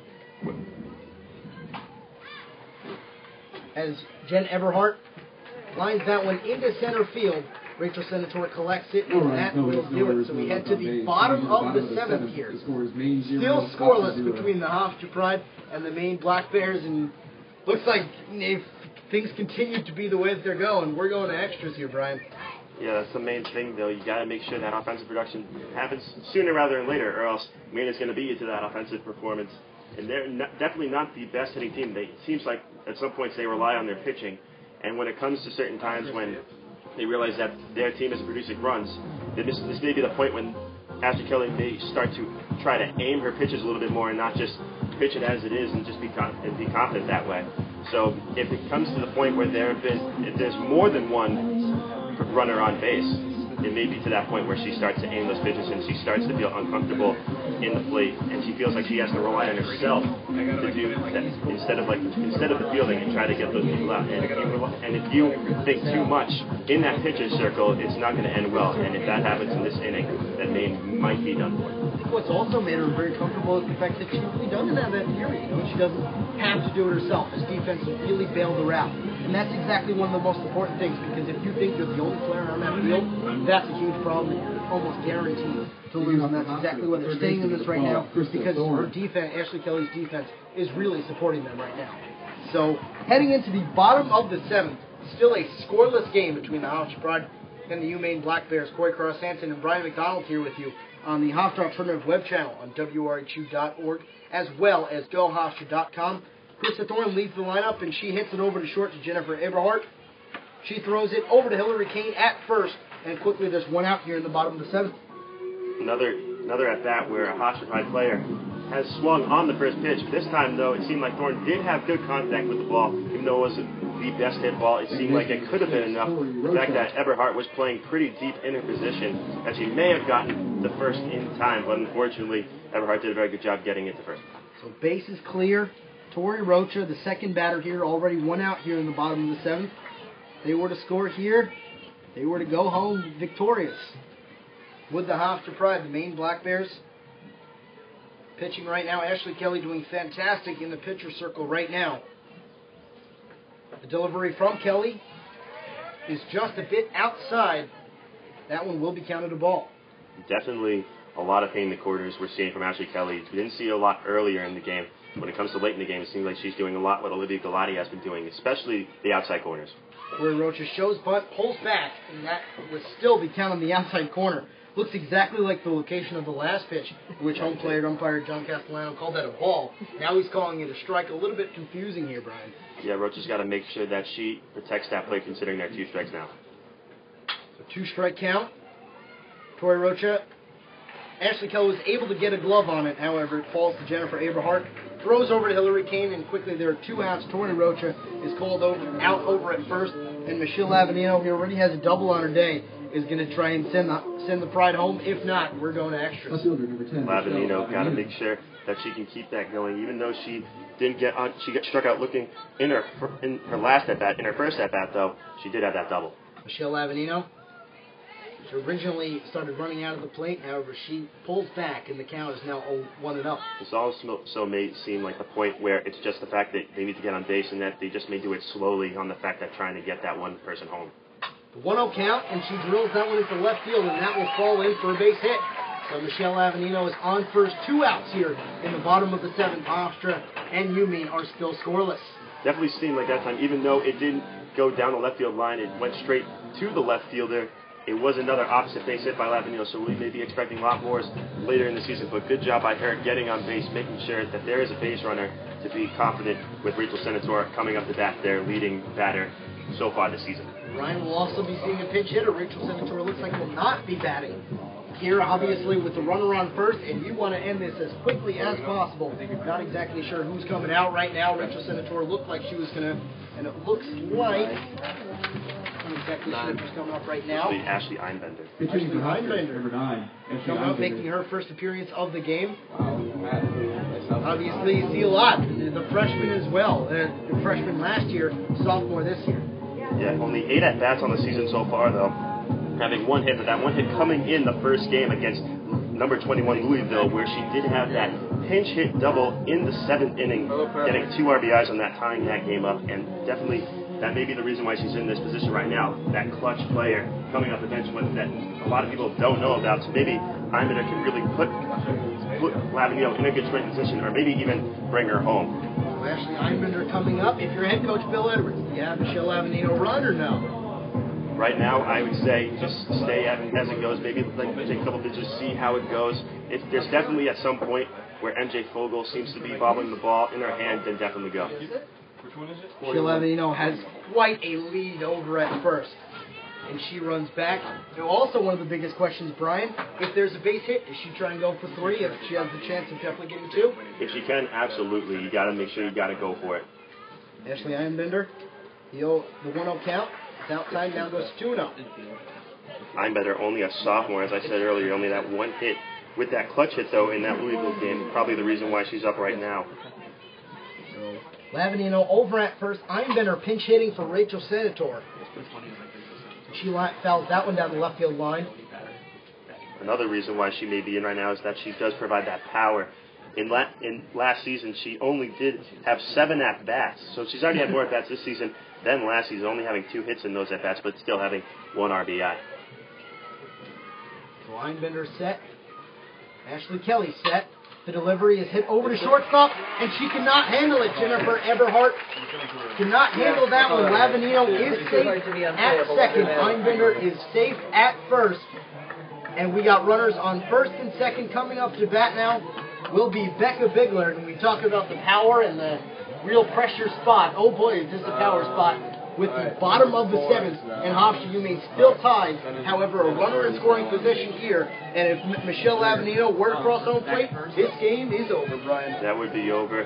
Becca Bigler in a big spot right now for this Hofstra Pride team. Even though she does have those 4 home runs, seems like she does have that confidence going into this. So we'll have to see how this goes. Going 1 for 3 so far in this game. Double the center field in her first at bat. But another thing, she was with no outs. There was a runner in scoring position earlier, and she ended up lining out to the pitcher. So we have to think about that, and that's what ended the inning. I said earlier that it was no outs. It was actually 2 outs, obviously because of that good snag that Ashley Kelly had in the beginning. So we'll see what Bigler does if she can bring that power. That was a huge runner on the corner situation in which she was unable to get the run home. She has a chance to get it here. Michelle Avenino at second. Ashley Einbender at first. 2 outs here in the bottom of the 2nd. Becca Bigler up to bat, and that one is outside. The chance for Becca Bigler to drive Michelle Avenino home and to drive this Hofstra Pride team to their first win at home here in the Hofstra Invitational. Looks like Ashley Kelly's doing the same thing that she does for most of the batters. It looks like she's painting the outside corners, trying to do that again.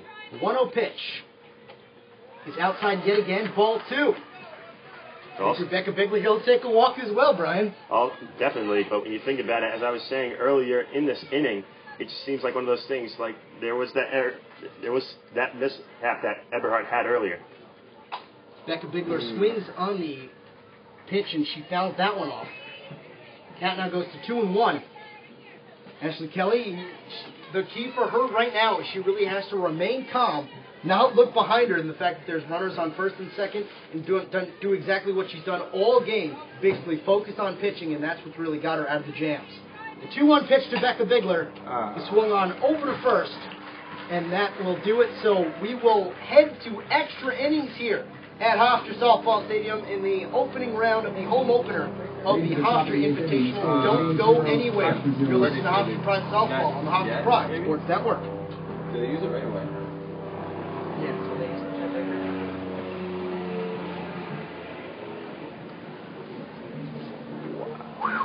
All right. Extras. Ladies and gentlemen. Extras. I thought that could have been it.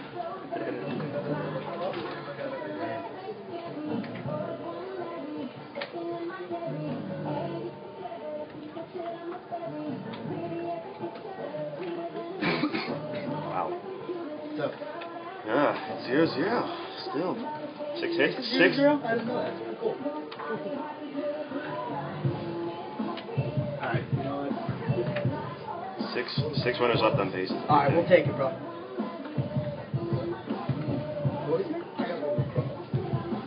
What time does it start? They're going to start with a pinch runner on second. Stephanie Wood, number 24. If they get on base or pinch hitting? And they're also doing a pinch hitter. They're doing They're doing a pinch hitter, and then I think they're starting, because I see Wood. Kaylee Norton? Yeah. Yeah. So big thing. Freshman, pinch hitting. Kaylee Norton.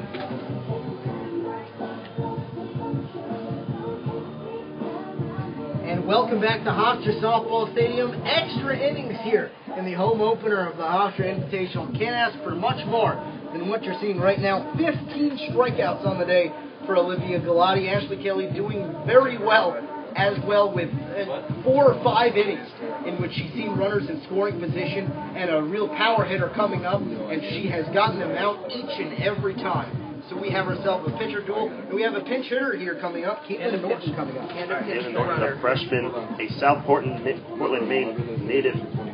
Can't give a lot about her, but in her senior year of high school, she did bat .608. I guess that's all right when you think about it that way, for a batting average .608. But so far, 10 at-bats in this game seems to be a lot of them have probably been on pitch-hitting situations, only having 1 hit in those, but striking out 5 times out of those 10 at-bats.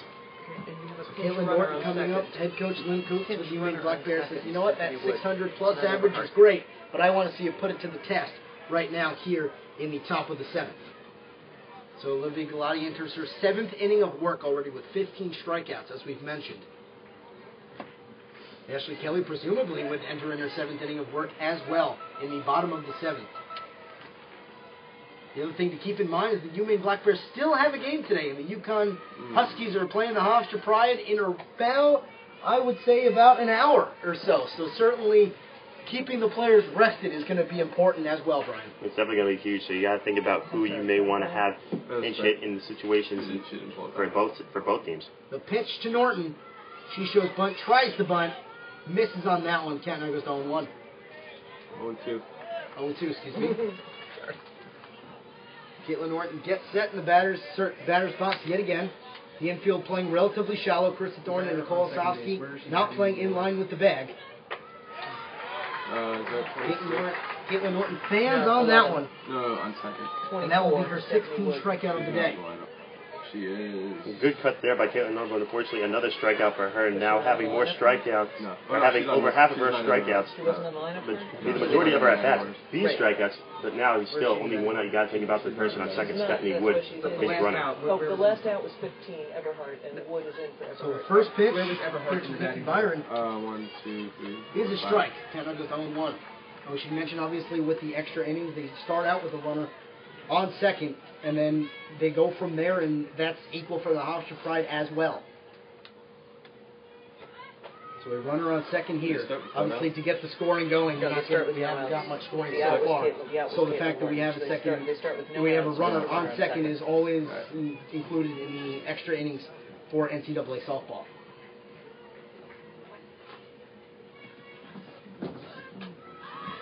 So Nikki Byron fouls off that one. The count will now go to 0-2. It'll be Galati 16 strikeouts on the day. Good cuts there. It's another thing that Maine is doing, the same thing that Hofstra's doing, making sure they get that good cuts and protecting the plate so they can increase the pitch count on both pitchers. It'll be Galati set, Nikki Byron set. The 0-2 pitch. Held on behind home plate. Count remains at 0-2. So a runner on second with the extra inning rules in extra inning softball. Obviously, a runner starts on second, but as that starts out as well for the Hofstra Pride. So here in the top of the 8th inning, Hofstra Pride and the UMaine Black Bears are still scoreless. Nikki Byron hits that one right over her head behind the press box here behind home plate at Hofstra Softball Stadium for the opening round of the Hofstra Invitational. Hofstra supposed to be taking on Yukon in about an hour, but with NCAA regulations, that might be pushed back a little bit, being that they do have to get a little bit of rest. So the 0-2 pitch, Nikki Byron was low in the dirt. Good job by Courtney Cruz getting that in front of her chest. So the runner over at second is unable to get to third. Galati definitely trying to fool Byron there with an off-speed pitch. That one being in the dirt a little bit, though. Good eye, though, by Byron. Maybe see a fastball on this one, considering the change in pitches that Galati has. Stephanie Wood is the runner at second, the automatic runner in extra innings for the UMaine Black Bears right now. She continues to remain there. One out here, Nikki Byron, the third baseman up.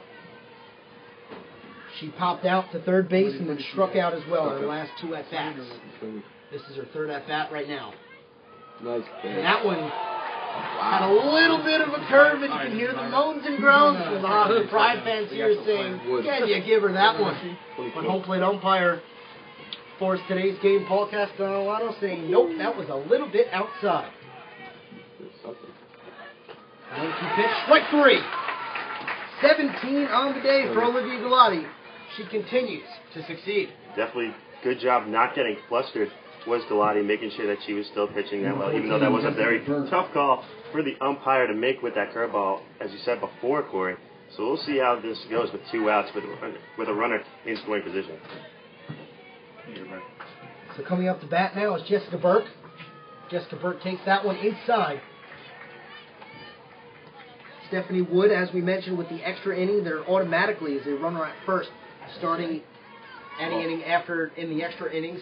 Softball normally going 7, however, we're in the top of the 8th because we are unable to get any run on the scoreboard right now.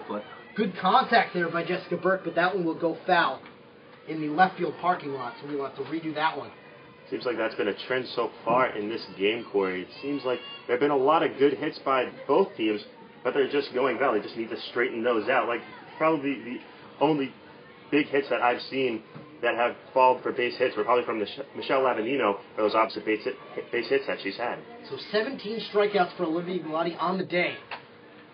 Trying to make Jessica Burke strikeout victim number 18. However, she is unable to do that. But Rachel Senator catches that one in center field, and we head to the bottom of the 8th. So with no runs, I guess you want to say 1 runner left on with the extra inning regulations and no hits. We head to the bottom of the 8th with the Hofstra Pride and the UMaine Black Bears still scoreless. Almost a scare there by the Hofstra Pride right there, mainly because that was a very good hit that was just hit by Maine. But Senator making sure she got deep enough in order to catch that ball. Very good job by her. So we'll have to see how Ashley Kelly does in this situation. The fact that we are in the 8th inning, she's still in this game with pretty high pitch count, considering that Hofstra has been able to hit off of her. But the thing is, with Hofstra, they just got to make sure they got to bring those runners in that are in scoring position. So Ashley Kelly gets set for her 8th inning of work. And the other thing that everyone should really consider is the fact that Hofstra is the opening round of the Hofstra Invitational. Hofstra is taking on UMaine right now in the bottom of the 8th, still scoreless, in what was supposed to be a scheduled start at 12:30. I highly doubt that's going to happen anymore, being now the NCAA rules allow a certain time period to be played in between each game, and then UConn and the University of Maine play after that. So certainly wearing out Ashley Kelly would not be the best of ideas if you're head coach Lynn Coots as well as head coach Bill Edwards, because they got the next game against UConn. Well, you still have a lot of pitching depth from Ashley Kelly, and that's what I was going to mention right after that, is that there is still depth from this pitching team. So you have Beth Spoor coming from Appleton, Wisconsin. She's done very well so far. So you got to think about that depth may pull off. Galati, Ziemba, and Cruz, the 3-4-5 hitters coming up from the Hofstra Pride here in the bottom of the 8th again. The extra inning regulations include a runner in scoring position on second base. So Becca Bigler is that person. The last person to get out would be the person on second base. So Olivia Galati shows bunt. She bunts it down. Becca Bigler is able to get over to third. Ashley Kelly has no other option except to throw it to Hillary Kane. So now there is 1 out. However, runner on third and a sac fly could potentially bring the Hofstra Pride victorious. Considering Tessa Ziemba is up right now, I feel like she's got to make sure that she has to take her time on what pitch she wants to get. I feel like it's actually very good if they do get under the ball right now, but you got to make sure it has to go so far. It has to make sure it gets in the outfield, because the majority of their pop flies have been in the infield, so they have to make sure that they get that in the outfield in order to bring Becca Bigler home to win the game. You got to make sure it gets deep as well. Tessa Ziemba fans on the first pitch. That one was swung on, no wild pitch or pass ball. The ball does get away from MJ Fogle. Count now goes to 0-1 to Tessa Ziemba. So with the regulations in which your player is automatically on second in the extra inning, Becca Bigler was on second. Olivia Galati bunted over, got the sacrifice, and I believe it will be called the sacrifice. Becca Bigler moves on over third. Tessa Ziemba tries to bunt. That one will go foul. An 0-2 count here, so with Tessa Ziemba, an 0-2 count, obviously, if you bunt and it goes foul, that will be strike 3. So you got to know that Tessa Ziemba is going to be swinging away here. Yeah, definitely a surprise in my case. I see Tessa Ziemba bunting, but definitely in this situation, when you see Becca Bigler on third, you got to make sure that she goes home in any way possible. The delivery to Tessa Ziemba. With the runner on scoring position, she drives that one home. Is the play going to be in time? She is safe. Becca Bigler is home. And she's actually called out. The home plate umpire for today's game. Paul Castellano saying Becca Bigler did not touch home plate. Again, that is out number 3. Bill Edwards is furious with the call. Originally, MJ Fogle looked like she was in front of the plate, and she actually lost the ball. The Hofstra Pride fans get very excited, and they thought the game was going to be over. Becca Bigler called out because she supposedly did not touch home plate. To be honest, not to be biased, but I actually do agree with head coach Bill Edwards. You saw the umpire seemed to be behind Becca Bigler. He was on the third baseline looking at the play. When I feels like I did see her touch home plate on the right side of the plate from our perspective. And when you see that, when you see the umpire that's behind Becca Bigler when she was on third base, it seems like the catcher may have been hiding the fact that she did not touch it. And the ball did go out, and you did see that the umpire did not signal if she was out or safe or not. At first he did call her safe because there was no appeal. But then you saw the fact that he did not call anything, but then she ended up touching her, and that was called an out. So very good heads-up play by the catcher, MJ Fogle, to actually tag her out. But still, you got to think about a very big situation. You got to think about you really need to see that play. And I feel that Becca Bigler did touch home plate, but just barely. So we'll have to see how this team handles this. Hopefully they can keep their composure. The fact that everyone came out of the dugout at first to celebrate, but then arguing. So let's recap exactly what happened. We're not actually going to have a break in between this inning because getting ready right now is going to be Lindsey Jenkins, the center fielder for the UMaine Black Bears. Let's recap exactly what happened. Becca Bigler, with the extra inning regulation, started out at second. Olivia Galati was able to drive her with the sac bunt over to third base, and then it looks like Tessa Ziemba, she was able to get out, and Tessa Ziemba was actually the one who hit it. And then Becca Bigler originally looked like she was able to score. However, supposedly, according to home plate umpire Paul Castellano, did not touch home plate. So all MJ Fogle had to do was tag Becca Bigler out, and that's exactly what happened. And it looks like head coach Lynn Coots is a little bit confused as well. So she's discussing the lineup, and Brian, certainly a confusing set of actions, and Olivia Galati just did it exactly what the sign of the times was. Kind of scratched her head because she's, I think, a little bit confused as well. Yeah, when you see that last play, you got to think about how are we going to handle this. We got to make sure we're still doing what we can do to win this game, even though it is still 0-0 going into this ninth inning. But definitely a huge momentum shifter, even though it's still 0-0. So Lindsey Jenkins, the 9-spot hitter for the UMaine Black Bears, is now up. The center fielder, she flew out to shortstop in her last at-bat and then struck out in her first at-bat. And obviously one of the big things, as you mentioned, Brian, is going to be focusing on the game. Obviously, you got to think that with this controversial call, momentum has now swung to the Black Bears right now, being that they're the ones having the clearest mind right now. Chris Thorne has no other option except to tag out Lindsey Jenkins. And moving on over to third, not exactly sure who that runner is on third right now. Jessica Burke. It looks like Bergstrom right now, so certainly runner on third with one out here in the top of the ninth. And this is not a baseball game, Stevens. We got 7 innings here, and certainly a confusing set of actions right here. Oh yeah, the pinch runner Jessica Burke. Chris Thorne first almost throwing it back to Becca Bigler, but she wasn't there in time to try to get Jessica Burke.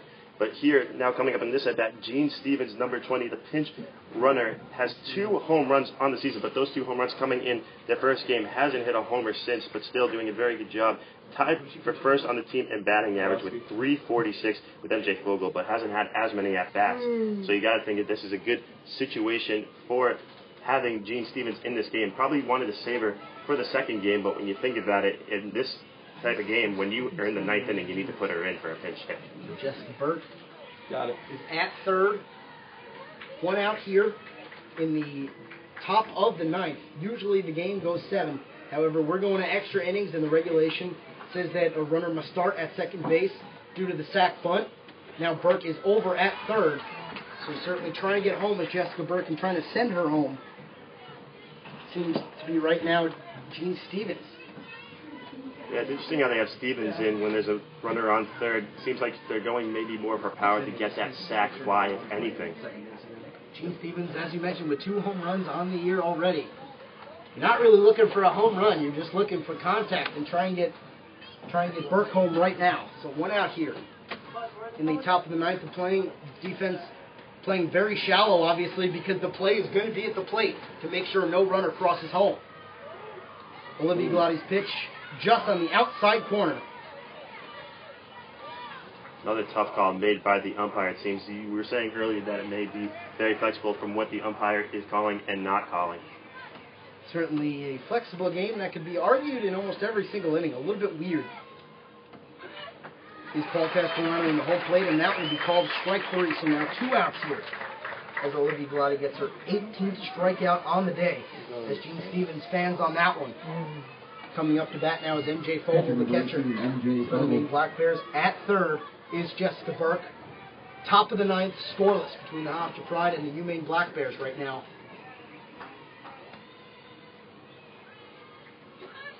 The first pitch to MJ Fogel is outside, ball 1.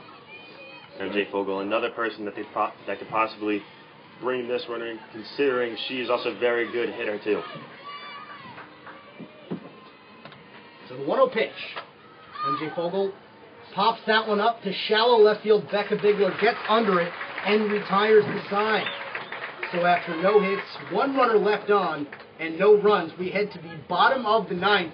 Folks, we are in extra innings right now, and certainly with the way that things went in the past bottom part of the inning for the Hofstra Pride, you can even see Bill Edwards really getting livid on that dugout right now. He is not happy with the way that A, his offense has been forming, and B, with the umpires as well, Brian. Oh, he's certainly definitely not happy. You don't see him do that very often either. When you think about it, it did seem it was very clear that she did touch the plate, and it was interesting. I did notice how the umpire hadn't made a call yet, and I was thinking, did he actually see her touch the plate?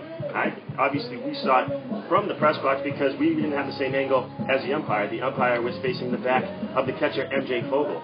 So when you think about it, you just have to go with it. You got to keep playing your game. It's the umpire's call. It's not the coach's call. It's not anyone else's call. You just got to keep going, play your game, and we still see that Ashley Kelly is still in the pitcher circle for Maine. So coming up to bat now, it looks like we'll be Courtney Cruz, Erin Trippi, and Krista Thorne for the Hofstra Pride. Ashley Kelly still pitching. 47? Not sure if we got a defensive change yet or what exactly is happening right now. Courtney Cruz, however, is entering, and it will be number 1, Tessa Ziema. So no, there will not be any defensive changes. Ashley Kelly continues to remain in the pitcher's circle. Yet the UMaine Black Bears still have a game against UConn and the Hofstra Pride.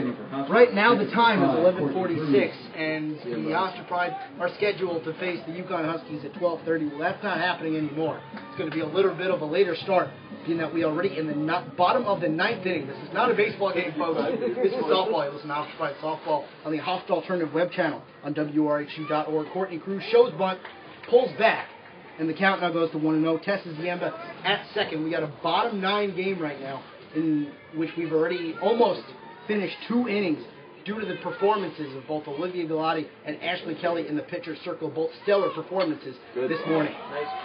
So Courtney Cruz shows bunt, throws on over to Kristen Kozlowski, who covers for Hillary Kane, and there is 1 out. However, Tessa Ziemba is threatening at third base. Another good play there by Courtney Cruz. Another way to get the runner on third base. Ziemba now on third. Just a good bunt put down by Cruz, doing exactly what she was told. So coming up now, so I believe it's going to be a 1-3 ground out for Courtney Cruz. Coming up now is Erin Trippi. And boy, what a huge spot for the freshman as she lines that one to deep right field. That one will not be gone. However, Tessa Ziemba comes home, and the Hofstra Pride come out victorious. They win 1-0 in the home opener of the Hofstra Invitational. Well, that's all you basically need. You got it into the outfield, and either way, maybe if it was even cut out, it was deep enough for Ziemba to come in, even though it was a line drive. So good job by her to do that and make sure that they won that game. Basically, a really big scare considering that call they had. Maybe would have lost the momentum, but still, just a good pitching duel overall by both Ashley Kelly and Olivia Glotti. So after a controversial call, certainly the Hofstra Pride will not become best friends with Paul Castellano, the home plate umpire, after today's game. I'm sure they're going to shake hands, but they're certainly not going to be best friends, being that they yet again have to face the UConn Huskies in what's scheduled to be 45 minutes. That's probably not going to happen. And tomorrow, the UMaine Black Bears same teams, you know that UMaine is going to come out fighting tomorrow, being that they were able to keep up with Hofstra for so long. They were able to get out of jams. Really thanks in part to Ashley Kelly, but again, that Becca Bigler looked like she was safe at home and touched home plate. Paul Castellano, the home plate umpire for today's game, said, no, you did not. Bill Edwards says, I cannot believe you made that call, but I'm going to accept it because you're the home plate umpire. And certainly a lot of controversial calls coming, but the Hofstra Pride ultimately come out victorious. Yeah, it's super pitchers duel by both Ashley Kelly having two strikeouts, but the main thing was that fielding definitely did help her. Probably the only time that it didn't help was when Jennifer Everhart really fumbled the ball at shortstop in the 8th inning, when before that occurrence of events actually happened with that bag call, not the bag call, but the controversial call by the umpire. So that was probably the only point. So when it comes to fielding, I feel that definitely Maine had a very good job and definitely kept the confidence up for Ashley Kelly. Same thing with Olivia Galati. She does it almost every game. She does a very good job. Another shutout for her. So obviously good job to her. She got to keep that going into the CAA slate and going into tomorrow. So especially with Georgia State coming up next weekend, where it's certainly going to be a pitcher's duel, maybe almost every game. Brian, forget tomorrow. They still got another matchup today, which is crucial. And you mentioned how that, it was a controversial call. Certainly the Hofstra Pride, that was a bad call to them. But obviously you can't be judging too much on umpire Paul Castellano, who was very flexible on the outside corner. And Ashley Kelly and Olivia Galati, say it again, I believe Olivia Galati finished with 18 strikeouts on the day.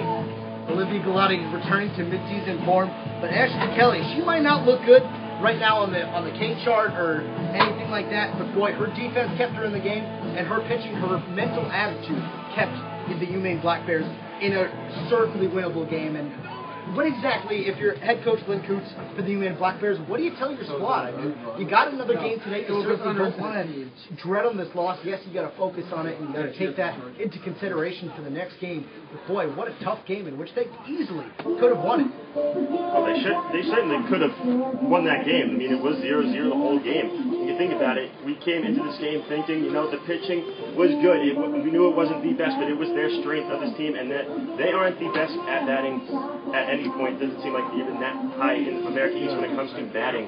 When you think about it, but the thing is, they only had 3 hits. They still stayed in that game, though. They left 4 runners on base, but still with Hofstra leaving 8 runners on base. You think about how they had so many opportunities to bring people in. It just seems like, you couldn't finish in that inning. It seems like that's what Maine does a lot of, too. It seems like they don't have a great batting average when it comes to people in scoring position. So when it comes to this Hofstra softball game, you think it's a very good fight, but in this second game that they have to show what they're made of with their power and with just the fact that they're getting on base. They also got to think about Jess Hurstfield. She's a main person about getting on base, whether it's hit by pitches, walks, bunts, or maybe just even grounding in. So when you think about that, it's just, you did a very good job with your first game without Hurstfield. Here inside the post-game edition of the Locker Room on the Hofstra Alternative web channel on WRHT.org, as well as GoHofstra.com. Corey Cross-Sanson and Brian McDonald here with you. Boy, was this a nail-biter, Brian. Erin Trippi, the freshman, I mentioned it right before she got the hit. Boy, what a spot for her to be in, and what a place to perform. And did she ever? She bombed one to deep right field, did not go over, hit the wall. I think that was one of the farthest hits that we saw at the Pride of all games. And she was able to drive Tessa Niama, who was the automatic runner at second in the extra inning situation home. Hofstra Pride came out victorious by the final score of 1-0. Now you see Bill Edwards and his squad doesn't actually look too happy with the squad, although he's got the